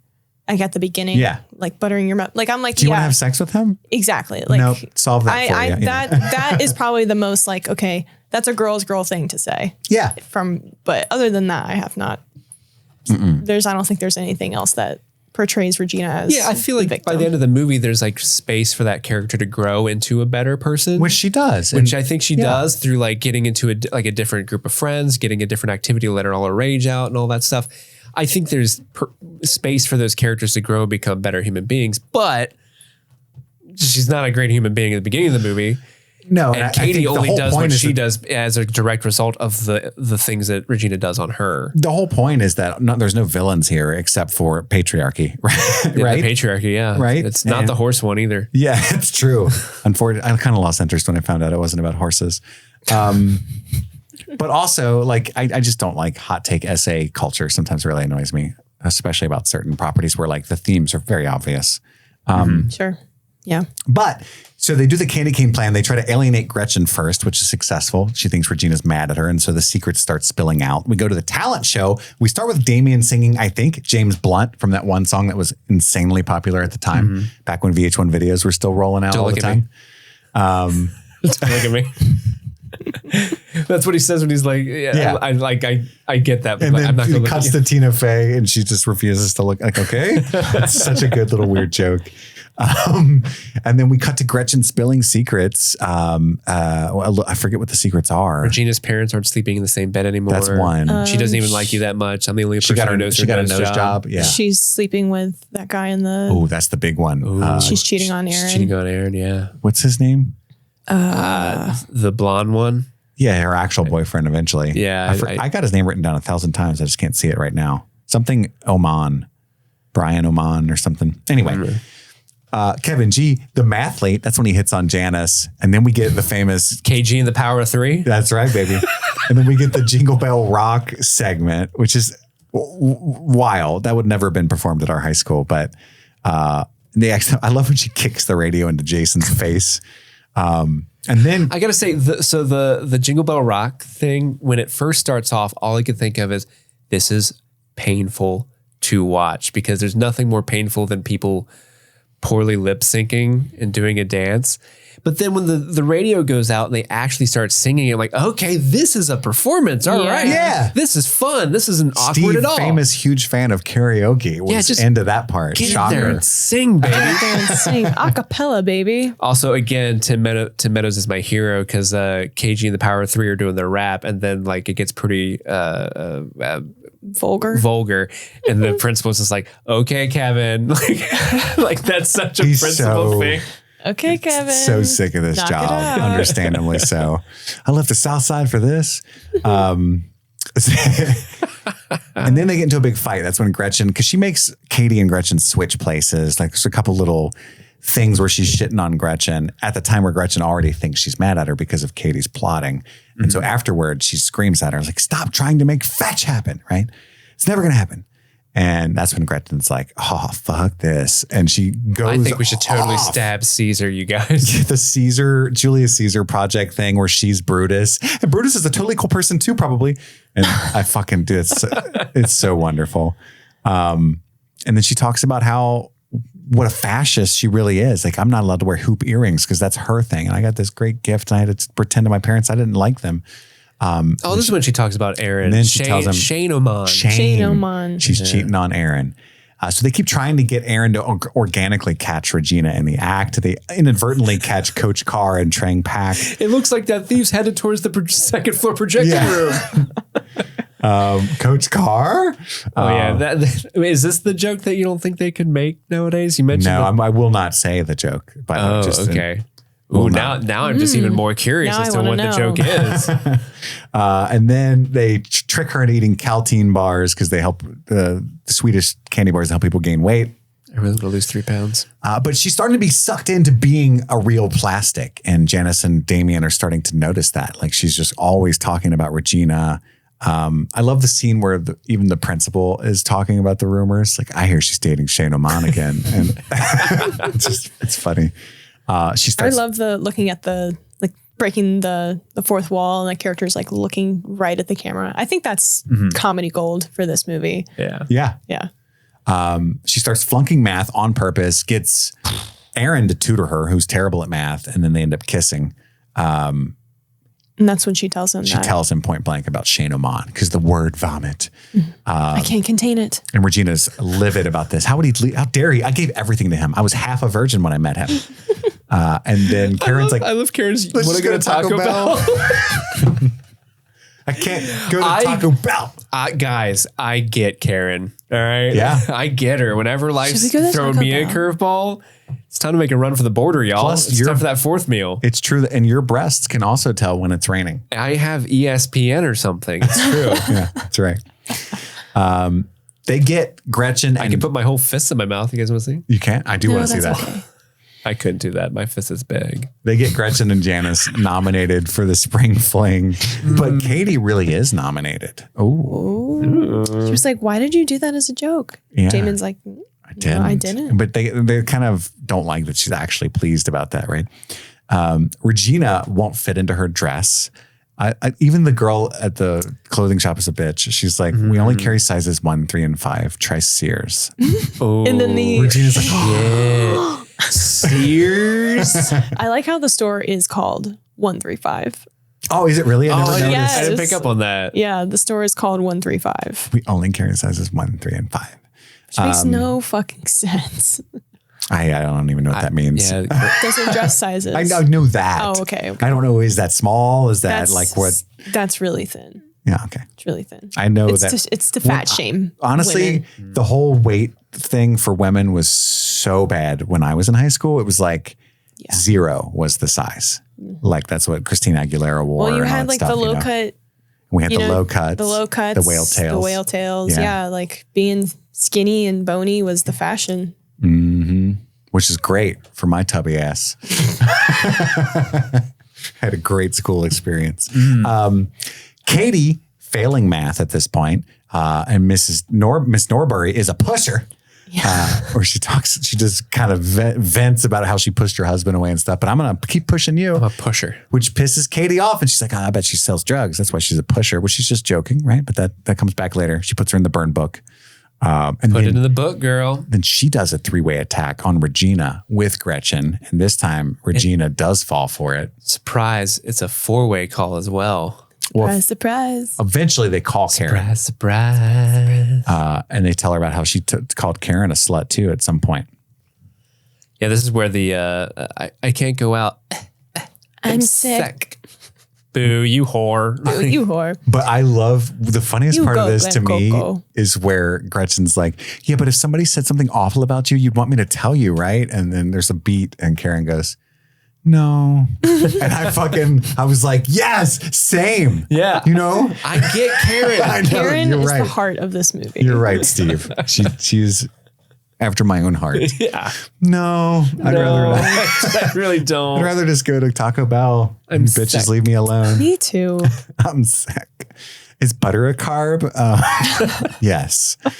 And then, She's wearing sweatpants. I do feel bad for Monday. Regina in this sequence because, again, the whole point of the movie is that no one should be treated like this, right? Whereas they kick her out of the table, and then so the girl like knocks her over, like, watch where you're going, fat ass. And, she just kind of storms off angrily. Yeah. And then Gretchen and Karen start to follow Katie, the new queen bee, right? So Katie is supposed to go to Janice's art exhibit. She's also supposed to go on vacation with her parents. You love Lady Smith Black Mambazo. She ends up canceling both of them and throwing a party at her house and lying to everybody. And Katie's like looking for Aaron around the house. Aaron ends up in her bedroom. Super weird, by the way, buddy. Right. Like if any girl I know at that time in my life caught somebody in their bedroom, it would be like, the fuck out of here, dude. Yeah. Anyway, he's like, no more liars though. Come on. Aaron's, I think, the weakest character in this movie. Like the whole idea that he's just like some innocent. He's just there as eye candy. Yeah, he's just pretty boy. And then she tells him the truth about math, how she's actually good at math. And then eventually she keeps going and going. And he's like, you're just like a clone of Regina. And then she has actual vomit all over him and he storms out of the party. Then Janice happens to drive by with Damien hanging out the sunroof. Hath no fury like Lizzie Kaplan scorn. I can't stop this car. I have a curfew. Yeah, Damien the whole time is so great. I have to be home by 1 a.m. and it's 1:10. I love that scene. He keeps driving until she says, basically, sorry, you're so in love with me. And then he slams on the brakes. Oh, hell no. We all need a friend like Damien. Yes. But then that's where the big falling out happens. You are a mean girl. And she throws it to her. And her painting for her art exhibit was a painting of the three of them being friends. Which is so sweet. It won an award or something. Yeah. Digging the knife in. Regina finds out about the Caltine bars, I think, in the next scene. Because Shane tells her. Yeah. I used to make weight. Yeah, coach makes us eat those to gain These weight. are so gross. And she gets furious. And this is when she has the plot to put herself in the burn book. And that's a good reveal when she cuts out the picture with her and Katie and then uses her own photo. Yeah, it is good because you're like, oh, she's putting Katie in. No. Because like, what does Katie in the burn book do, right? Nothing. Right. Nothing. But her this is in the a burn plot. Ooh. This girl is the nastiest skank bitch I've ever met. Do not trust her. She is a fugly slut. Just wanted to let you know what Regina had said. I would never use that language. I remember the first time I heard someone call somebody fugly. It was yesterday when you watched the movie. Yeah. I think my favorite is Uggo. Uggo? You Yeah. Uggo. You Uggo. You Uggo slut. It's too close to Eggo and makes me hungry because I love waffles and sluts. Does Uggo stem from Ugg boots? I have no Like, did idea. Ugg boots come out and it then stems from Uggo? ugly. Well, yeah. Because Ugg boots stems from ugly. Oh, I got it reverse. Correct. Well, the root word is ugly. Yeah. And they both stem from that. Okay. Right? I don't know where Uggo Etymology. Etymology, baby. came from. I don't know where Uggo came from exactly, but I just think it's funny. It is funny. It's mean is what it is. But I was the dumb Shut person up, that Uggo. someone said fugly. I remember we were in like cafeteria. Someone called somebody fugly. I'm like, You fugly bitch. what's fugly? And they're like, I don't think I've ever heard anyone say fugly organically. It just means fucking ugly. Yeah, I know, but nobody would say that. yeah, I think fucking ugly is worse than fugly. yeah, fugly is like too juvenile. Fugly is like a silly way You're to say that. fugly. It defangs You're the fucking ugly. You're fucking ugly. It's You're way fucking meaner. ugly. Yeah, seriously. If you call someone fucking ugly, that has teeth. Whereas if you call them fugly, it totally defangs the insult. Sure. It's like I keep thinking fupa. I just think it's say fugly. It's hilarious that you start off with nastiest skank bitch and you end on fugly. Fugly slut. Yeah. It's Fugly Just slut. words are fun, guys. Words are fun. We give words meaning. Yes, we do. Regina ends up giving the burn book to the principal, in the middle of which Coach Carr, unfortunately, is the one in charge of more sex ed. And then one of the things that's in the burn book is about him making out with, what's her name? Anyway, it's real. It's real info that's provided. So the principal wants to get to the bottom of this, starts calling all the girls in. There's only 3 people in the school who are not named in the book, which I assume is Karen, Gretchen, and Katie. That's a lot of people. Yeah. While Regina's while the principal's interviewing the 3 girls, Regina's putting up photocopies of the burn book everywhere. And so the whole school erupts, all the girls at least, into this giant battle royale. It's like, did you put this in there? No. The actual watering hole, like jungle thing. Because Katie like tries to wake up. Oh no, this is really happening. And I love Gretchen with the principal saying like, my father, who is the inventor of toaster strudel, wouldn't be happy about this. I'm not saying anything else without my lawyer and my parents, which is honestly Fair. good for you. Fair. Good for you. Yeah. Because this movie Fight was the made power. at the perfect time to make a toaster strudel joke. That's true. I don't feel like it's a popular snack anymore. No. Toaster strudel. Toaster strudel. Toaster strudel. Jürgen Bargen. Yeah. Strudel boodle. We put the fruit in the strudel, and then you put the strudel in the toaster. Toaster strudel. Toaster strudel. Strudel toaster. They're all fighting. It's crazy. They break Miss Norbury's glasses, and then she sees her page in the burn book about being a drug dealer. Frowns. Aw. She's sad. And then the The principal, girls have gone wild. Does she have a good does she joke. have a Velma moment? Does she like get pushed over and her glasses fall? Yeah, And that's kind of Jinkies. like how she. Jinkies. Yeah. And then Daphne picks her up. Yeah. Sorry, I got distracted. then- too And during Meadows that. grabs his bat. Yeah. He does the whole like, I didn't leave the south side for this, and initiates the. He pulls the Sprinklers. fire alarm, but that also initiates the sprinklers, which Yeah. is nuts. Yeah. Didn't know that automatically happened. Yeah. Oh dang! When the fire alarm goes off, they want to put the fire out. Well, The robots want to put Well, the when you fire out. pull, like- because students would pull it Yeah, all the time. So, Yeah, that's like the glass breaky one though. was it? You know? Oh, the one behind he, glass like, broke has, the glass has with the bat. water I access. like how he grabbed the bat like full. Like, were you going to use it? Were you gonna like hit? That's what's so funny. It's Somebody like, about it? Yeah, Yeah. absolutely. Well, he watched The Breakfast Club that morning where that principal said like, I'm gonna start cracking skulls, and There so you he grabbed go. his bat. Just in case Hey, you mess with the bull, Judd Nelson's you get in the here. horns. Audio listeners, we were doing the bullhorns thing. Yeah, so then they all assemble in the gymnasium, and I will keep you here all night. We can only keep them until 4. I will keep you here until 4. Tim Meadows is one of my favorite parts of this movie. Such an underutilized guy. All right, guys, let's start talking about our issues. I can't help it if I've got a heavy flow and a wide set vagina. I can't do this shit. I can't help these girls. Miss Norbury, Come help me. She's like, I think they're pretty pleased with themselves. Like because she's mad as well, Yeah. right? I love how that's set up. And we get some great lines in this group talk kind of thing. How many of you have felt personally victimized by Regina George? Even the teachers and the principal in the back is what kills me. And again, the lady that's in the office when she's like, who here has ever been called a slut? And I love that lady in the back. So you can just see her. It's so funny to me. But anyway, they go on and go on and go on. And then she asked Katie to admit basically that she wrote in the burn book because she's the only one that could have with the pusher stuff. And I'm really disappointed in you, Katie. And then they go to this like sharing their feelings exercise followed by a trust fall. And the girl that doesn't even go to that school, she doesn't even go here. She didn't even go here. she doesn't I even just have a go lot of here. feelings. You should go. You should leave. And then Katie skips her turn. Janice ends up going up there. Regina makes another lesbian joke. And then Janice snaps, tells them their whole plan about what they've been doing to Regina. Everyone loves it. Oh yeah. Outs Katie. They love Janice now. But then Regina gets hit by a fucking bus.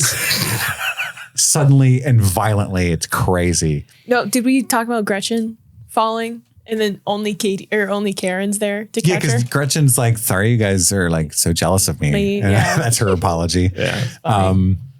Yeah, and then that's the day Regina George died. I'm kidding. Yeah. She did get hurt. Of course she did. That was fucked Yeah, she up by got that Final bus. Destination. Yeah. And then she gets home to her parents. Her mom is furious, and her dad is like, you are, what do they call it? Grounded? I do like that. He doesn't know the word. Yeah. He's like, at least you're a good student still. And she's like, About that. I need you to sign my math homework. So and the school hates her now, or at least her real friends do. Like they force her to sit behind the farty guy. That poor guy can't help himself. He has the look in the beginning of the movie. He has the look of like, I'm really sorry. No, Yeah. he looks satisfied at the end. In there. this one, Yeah, he's like, finally, I can use my powers for good. Ripping ass. She has to admit to writing the burn book. Her better personality wins out because Mrs. Norbury is being actually Investigated investigated by drugs. police because of Coach Carr's accusations turned out to be accurate. So now they're looking into Miss Norbury's And she talks about sucking the poison out when you get bit by a snake. It's just, I don't think actually true. It's just something we say in movies. And she ends up having to mathlete for extra credit because Miss Norbury does forgive her. Everybody else is getting ready for the spring fling, including like a spinal braced Regina George. Even Janice and Damien are going. And love their suits. Their suits are iconic. Fly as fuck. That would be such a cool Halloween costume. I was just about to say that, but you need a buddy to do it. You can just do it by yourself. We could do it. I would love to. You want to? I look fly in suits. Okay, sick. I never had a blue one. Is he going to be Damien? Doesn't matter. They both wear suits. You can be whoever. Yeah. Obviously, I'd be Damien, but. Yeah. Well, doesn't Janice have her hair up in a really cool way? It's like slicked back. Are you making fun of me because I'm bald? Well, that was my intention. But I shaved my head. I was going for you're the taller of the pair. This is a choice. It's a choice. This is a choice being bald. Sort of is. So then what happens? Oh, she goes to the her mom comes home and it's like, where the fuck is she? And he's like, she went out. She went out. I thought she was grounded. It's funny that like Are they she's not going allowed to out when state they're championships for mathletes and they're like, where's she at? Yeah, that's something she should have told them because they would have let her because it's for school. Yeah. But it works because they get to see her make the speech and it's like emotional at the spring fling or whatever. It's the only way to get them there, Steve. But there is like a funny bit when they do go to the dance trying to find her and it's like, he doesn't know how grounding works. I love that line. Are they not allowed out when they're grounded? Yeah. And then she ends up at we talked about the mathlete competition earlier and what ends up happening at the climax there. And she answers the question correctly about limits. I don't even know what the fuck that is. The limit doesn't exist. We know limit soldiers. Jesus. And then she's judging Carolyn Kraft, the other girl on the team. And she's like, oh, but that's not going to help me win this competition. Making fun of her doesn't do shit. Right? I'm going to solve the problem that's in front of me and not worry about what everyone else is thinking. So strong. Message of the movie. Love that. Mind your fucking business. Period. Thank you, Madison. Thank you. I love when Period. when I say something and Madison goes period, I'm like, yes. Stamp of approval. Yeah, you know what I mean? Yeah. I want somebody to say that Period. behind me. Like Period. just at Starbucks or whatever, you know? I'd like a iced oat milk shake and espresso, period, behind me. You know what I mean? I'd be like, There's just a button. yeah. Period. Period. Or just save it on my phone. I can play it when I say stuff. Period. Somebody catches me. How embarrassing would that be? You just period yourself? That would be iconic. Iconic. I'm going to save that one too. Every now and then I'll throw in an iconic. Anyway, I'm working on that. You guys just hang with me while I figure that out. But anyhoozle, we cut to the spring fling. Miss Norbury ends up convincing Katie to go. You're already out. Yeah, you're already out. Shane Oman and Katie Heron, everybody's there. They're the two that are nominated. They win Spring Fling Queen and King. And Shane is not humble when he wins. Fuck you! Let's go! I fucking knew it! And then Katie makes her speech. The principal cuts in. It's not really required of you to make a speech. You don't have to make a speech. Most people just take it and walk off. She gives a piece of the crown to everybody. Compliments all the girls. I love how the splitting of the crown and giving it to people is is commonly referenced in like award shows all the time. I forget who referenced it at the Oscars, but somebody did accept an Oscar award and was like, I wish I could Mean Girls the trophy to my other fellow nominations or something like that. Tina Fey's in the audience like, fuck yeah. I wrote that. I'm hosting this year's Oscars. I need to get, Tina Fey said, I'm going to get some royalties for that right there. Can't say that on live TV without giving me at least $40. At least. Period. You gotta buy me a drink. Period. And it's a good, happy ending.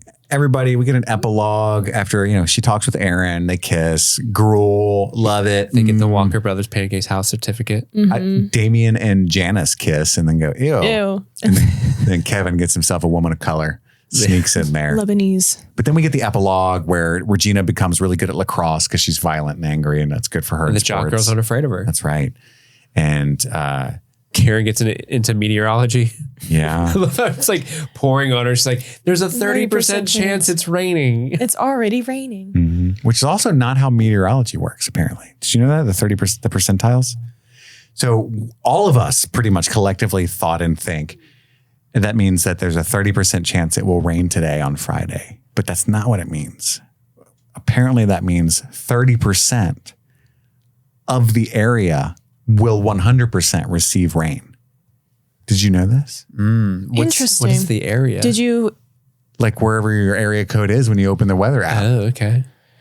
So you're saying, okay, of this circle, Yeah, you know how you open your app and it 30% says, of it will receive rain. not even the circles, like you open your weather app, say it's iWeather, or if you're smart, the Weather Channel app, right? Sure. And you type it in for Bellevue. Yeah. You have Bellevue set in your phone. So when you open the weather, that's what you see. That means if it says Friday, 60%, that means 60% of Bellevue will receive rain on that day. I Interesting. could be wrong, but this is like a, Did a meteorologist tell you that? no. This is like a TikTok thing, you know, like, oh, I'm going to blow your fucking mind right Oh, now. it's on TikTok. If it's on TikTok. Can't be wrong. There you go. Any hoozle. Yeah, Karen's in meteorology. Gretchen joins one of the cliques that everyone loves to coach in. Yes. Janice and Kevin are dating now. So cute. Yeah, and then the girl world is at peace, but they see some junior plastics. But they are quickly humbled by nearly getting hit By a by bus. another bus. Psych. Just kidding. And then it's over. And that's the movie. So now we got some questions Yes. from Scramo. Scramo. She wrote these in on Discord. You can join Discord at patreon.com/streamingthings. That's right here. She writes, "Happy Mean Girls Day. I am so excited for you guys to cover this movie. Do you guys need snacks? Condoms? Let me know. How quotable is this movie? The love limit that. does not exist." I wanted to throw in a few questions to go along with my favorite quotes. Number 1, the quote is, "One time she punched me in the face. It was awesome." Did you have someone at your school that was idolized like this? What was so great about them? So someone so cool in your school that if they punch you in the face, you'd be like, whoa, yeah. No. No one like that. There was some really popular people for Yeah, sure. there were popular people, or at least I never interpreted any of them as like, oh, I idolize them. I want to be cool like them. The guy who dated that girl that I was in love with was very popular also, but also I hated him. I think obvious reasons. maybe Obvious. when I was like a freshman and I had like known some of the seniors just by proxy with like softball and stuff, like I would be like, oh, like that is somebody I look up to. Like that is somebody I think I would maybe not enjoy being punched in the face by, but would enjoy hanging out with them. Sure. Yeah. So yeah. I remember there was like nothing like idolizing, but there was a couple people in my class that people were like, oh man, that person's so nice. I like them so much. Yeah. Like no one would ever say a bad word about these people just because they were the kindest Yeah. people in the world. Yeah. Number 2, okay, everybody grab a rubber. The question is, what was your health class like? Abstinence Same is the thing. key. It's 100%. Every now and then they would make you watch a woman give birth, which I actually respect that. That was a whole thing. My health class was awful. Like I learned a lot of like the anatomy of my own body from the internet and also other women telling me stuff about women's bodies. Yeah, I didn't learn anything about men or women's bodies until Or even much later in hygiene. like, yeah. from school. Yeah, I remember like it was distilled down to like we had a health class, but the sex ed part of health class was distilled into like a week. No, if that, Or like it was 2 like weeks. one special day and they were like, all right, guys, real quick. Yeah, and it was like a countdown, like, all right, guys, this is the day we're going to show you slides of STDs. And it was that. Yeah. I remember Yeah. like the flaccid penis chart and something like, and stuff like that. The blue waffle. Oh, Yeah, that was the blue waffle was legendary in my school because they would show those slides in the class. They showed that? Yeah. And so everyone will be like, oh my God, you have health this year? Oh, you're going to see the blue waffle. Wow. Get ready for it. Yeah. It was just a bunch of food pyramid for me. Let's see. Grains at the bottom, baby. Number 3, we kind of answered this. Number 3, the greatest people you ever meet and the worst, beware the plastics. What was your lunchroom like this? What table did you sit at? And why do I picture Andy as a sexually active band geek? That's actually not wrong. Really? Yeah, he played trombone. Oh, Or no, trumpet. Trombone sounds way sexier. tromboner. Yeah, like, He's like, let me do this. Let me get my spit valve. Yeah. He was just doing that. Yeah, he played trumpet. okay. He had a girlfriend. So it's not wrong. I mean, I think that's accurate. Sexually active band geek. As far as like my high school in particular, I don't think we had assigned seats, like specific people sat in certain areas. Also, our lunch was only 20 minutes long. So it wasn't like we had a lot of time. 20 minutes? Yeah. Damn. It sucked. But I will say there was an outdoor area and that was just for seniors. Only seniors could sit outside. That was like the cool thing about being a senior is you got to sit outside and everyone else had to sit inside. But that was by choice. Like you could go out there if you wanted to. At my school, seniors didn't do shit. And it was great. Like my whole senior year, like there was whole periods where I didn't even have classes. Oh yeah. And then periods where I was like a worker in the office or whatever. Yeah. I was an aide and a peer tutor like back to back. So I would just wander the halls for most of my senior year and like go into lunch and like, let me get them pretzels, bitch, you know, like, which honestly, my senior year was awesome because of that. Like, I really loved my girlfriend. I had lots of friends. I didn't do shit. I was high all the time to the point where I would come back during college and come to the school because my girlfriend was a senior when I was in my first year in college. Mm-hmm. And I eventually had my favorite teacher, Miss Davis, was told me, stop coming here. It's so fucking pathetic. Never come here again. And I was like, no, but it was right. Like I wasn't letting it go. You know what I mean? Like, yeah. But anyway. Number 4, on Wednesdays, we wear pink.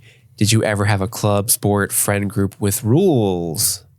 So for sports, we if we had a game, like a home game, we had to dress up semi-nice. Similar to how the guys, if they had a football game or if they had a basketball game, they had to dress nice to school. Oh yeah, the jocks would wear like a fucking tie every now and then. Or if football had a game on Friday, they would wear their jerseys. And actually, I think it was when I was on varsity my junior year, I was a captain. Or it was my senior year. Me and the other captain, we inherited that on our team. So I made the rule, actually. Like me and the other captain made the rule because we were kind of like, that's kind of a cool thing to like embody. Like, yeah, we have a game too. Like, this is why we're dressed up. And, you know, not that it would invoke like, oh, you look good today. Did you go, you know, that dialogue. But it was to show like, yeah, we have a game today. So we want to dress up nice for it, you know, make ourselves feel good about having a game that day. Yeah, and it also, I'm sure it reminds other people that your game's there and promotes people come out to support you. Yeah, and we also had like merch, like sports stuff that we would wear. Like, something similar. If we had a game or something, we would wear sports stuff. Yeah, we did that for soccer. Yeah. We would dress up before games. I think in track, we would, I mean, this wasn't like, and this was kind of something you had to do on your own, but like, it was like, oh, you're going to have pasta before there's a meet tomorrow, so you have pasta the night before. Yeah, it was. That's not a good idea. No, it's not. But back then, it was like you got to carb. People didn't know. No, they did not. But I can't think of anything else. I feel like we did something for drama, but I can't remember what we did for it. But I know it's a drama. I know we fucking did something, but I can't remember what it was. The theatrics of it all. I know. I'm an actor. Actor. The theater. Did you have anything? Yeah, I love Clayface. I mean, as much black as possible. As little effort as possible, for sure. You couldn't like look like you actually tried to impress anybody. Or ironically, that was how you impressed us, was like by not caring. Oh, you didn't shower this morning? Dope. Sweet. Nice. I can smell it. Mm-hmm. Don't let society dictate your actions, bro. That's right, bro. But I couldn't wear Holland, even if I could afford it. I could never wear it. Tommy Hilfiger, Holland or Hollandaise, whatever. Hollandaise? None of that stuff was allowed. Number 5, whatever. I'm getting cheese fries. What was the best thing your lunchroom served? I love Taco Day. Taco Day? So, sorry. Keep going. That's it. Stromboli, weirdly enough. We had Chick Ten Wen, which was Chicken Tenders Wednesday. Chick Ten Wen. Yeah. Michelle's lunch initiative really took a toll on our school lunches. Because I remember in 6th grade, prior to, actually no, Obama was president then, or whatever, when that lunch rule started, I remember the major change of lunch being like really like loaded nachos with like jalapenos, salsa, like in the burgers were like stacked. And then after that, it was like very like bare bones, like food. Here's a pickle. But the best one, and each day was something different. Like Monday was always this, Tuesday was always this, but Wednesday, Chick 10 win. Chick 10 win. Chick 10 win. Chicken tender Wednesday. So Yeah. that was the best one. I remember at my school, there was a big, everyone loved the tater tots. And then similarly, I think there was a chicken tenders thing as well that people got really, really into. Ooh, also we had a local sushi place opening up across the way. Where did you go to school? I know. We lived across from like a strip mall. And so there was a new sushi place going in. You go to Dixie or something? I did. And Okay, it makes sense. and so it was Coming together. it was Crestview Hills that was across the way. And they were having a sushi place put in. And so I guess the way that they were going to promote the place was having every Friday they had somebody come in and sell packaged Drugs. sushi. Sometimes. I'm sure. Yeah. But that was cool. But you had to pay for it out of pocket. So sometimes I would, if I had a $10 bill, I'd Just get buy some some sushi. sushi. Get some sushi. That was kind of my first Period. introduction to sushi. And it's called an introduction. The first time you Introduction. Introduction. Introduction. Yeah. Where are we at? Number 6. That's social suicide. Were you in any clubs? No. I was in drama and I was on the chess team for a spell. I've talked about chess team a lot on the podcast. I was the worst one. I was there for the pizza and the pizza only. I played basketball until my sophomore year, played softball all 4 years. I don't want to say I was in drama club, but I helped build the set for one of the classes. And then I took I was in drama twice with the same teacher. So I just kind of helped with everything. Oh, that's fun. I did sneak into the drama club picture. So naturally. Naturally. And then I think that was it. I wasn't super involved outside of my sports in high school, but college I popped off a little bit when went into some clubs. Yeah, it's weird. It's weird. Like I don't consider myself like an involved high schooler either. But when I look back on it, I was like, oh, I mean, I did soccer, I did track, I did drama, I did the chess team. But like I never like considered like myself involved in the school. It's kind of weird to think back when you like list it out like that.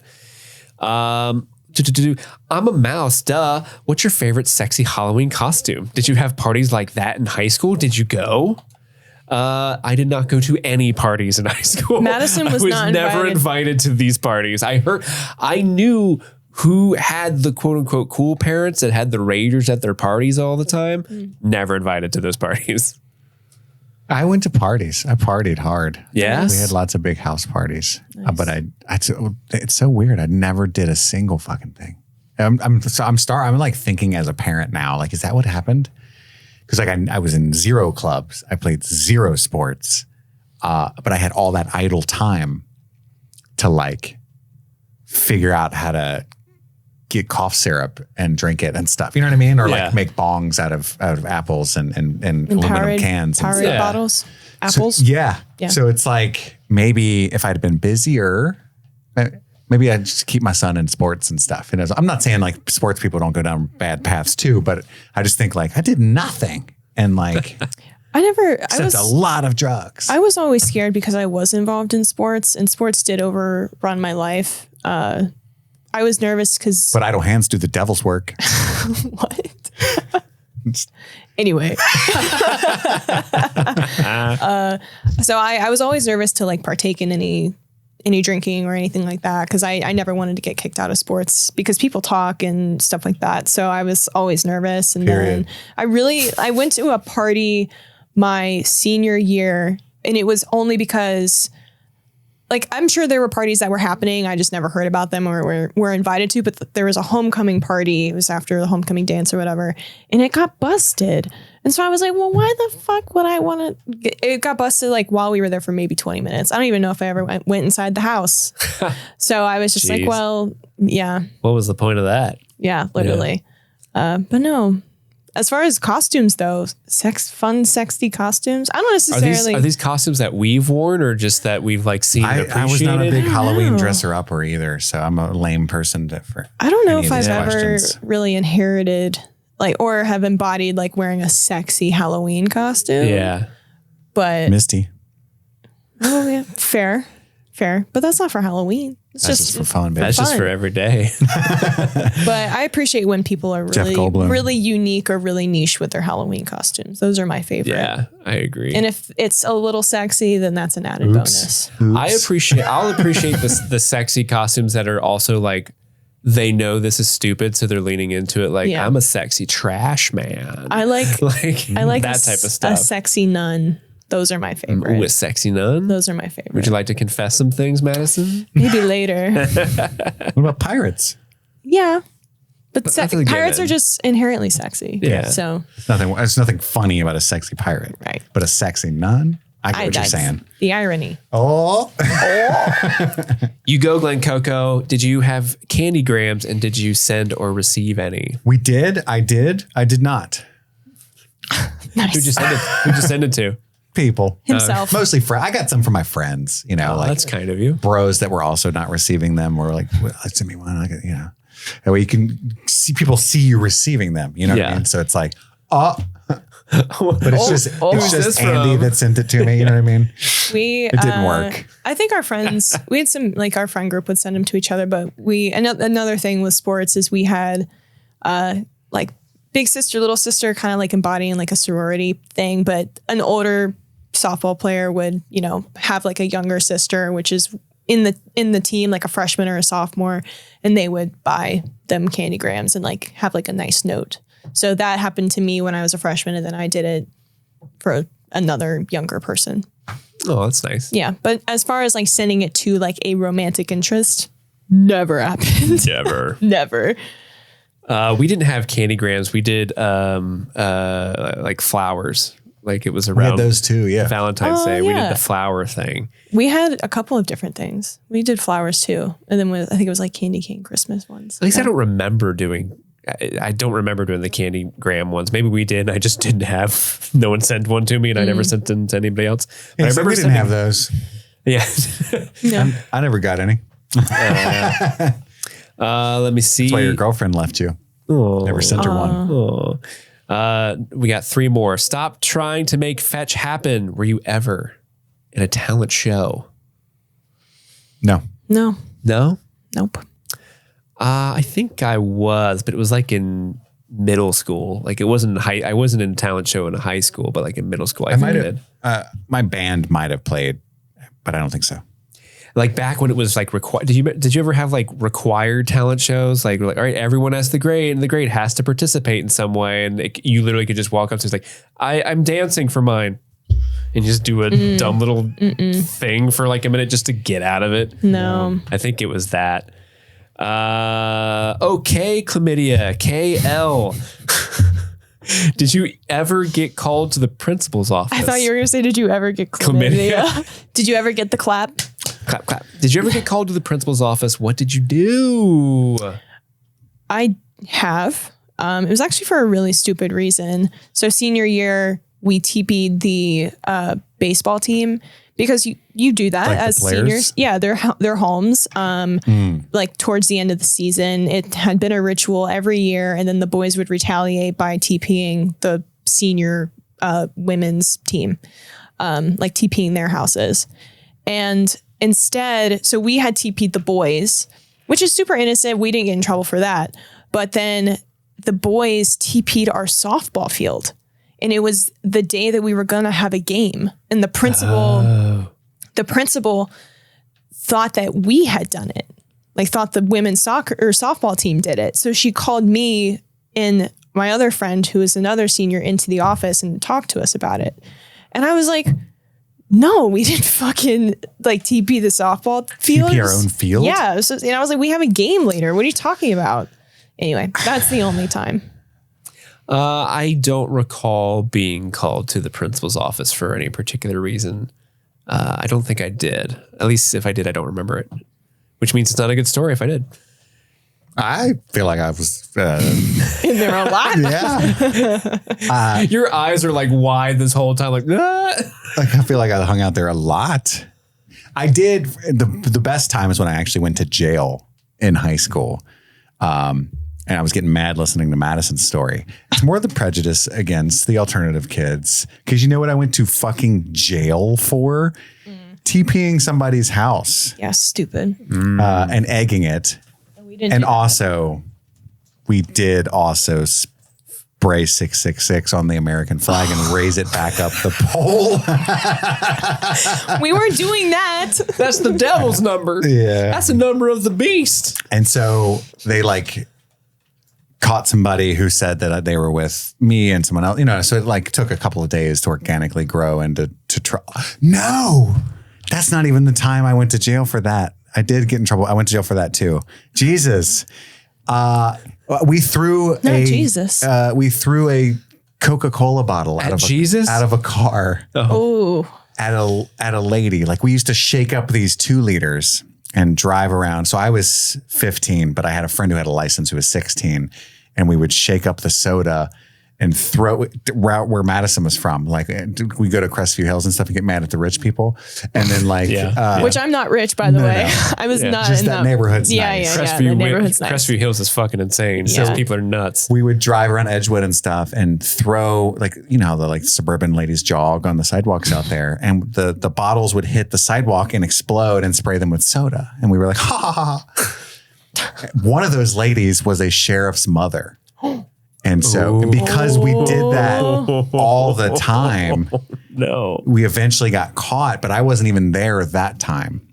It was just the guy that got caught driving gave the names of everyone else. And he had like dropped out of high school. He wasn't even in high school anymore. What a snitch. Didn't even hang out with you guys Yeah. anymore? So I was just in school sitting there chilling. And I got called to the office and there was cops there. And then they took me to juvie at 15. I was like, getting like handcuffed and everything, and like at school, like, what is going on right now? You know, I was a little shithead. That was before I really started like doing drugs a lot and stuff. Like, the drugs actually chilled me out hardcore because I was just an angry little bastard before that. Damn. So I did 3 days in juvie. It's like Shawshank Redemption style. Well, Hard time. So that ends JScramo's questions. She does end on a little blurb. She says, I died a little inside when I realized Mean Girls is almost 20 years old. I always liked the movie, but somehow it has managed to weasel its way into a lot of important events in my life too.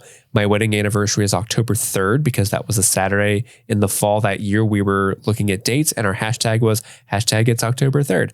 When I got pregnant with my first kid, I wore a shirt that said, I'm not like a regular mom, I'm a cool mom, to announce to my parents. Why are you so obsessed with me, Mean Girls? I will keep you here until 4 to discuss this movie. Love you guys. Bye. So clever. That was awesome. That was a great sign off. That was a great sign off. Thank you so much for requesting this movie. It was a blast to revisit, go down memory lane. Sorry for talking so much about personal school stuff, but then again, the questions ended up asking a lot of the stuff we talked about anyway. So it was desired. Thank you all for listening. I've got to go return some videotapes. My name is Kit. My name's Madison. And I'm your boy, Steve. Steve. Is that a Kevin reference? Yeah. Then this is Streaming Things. Peace Happy out. streaming.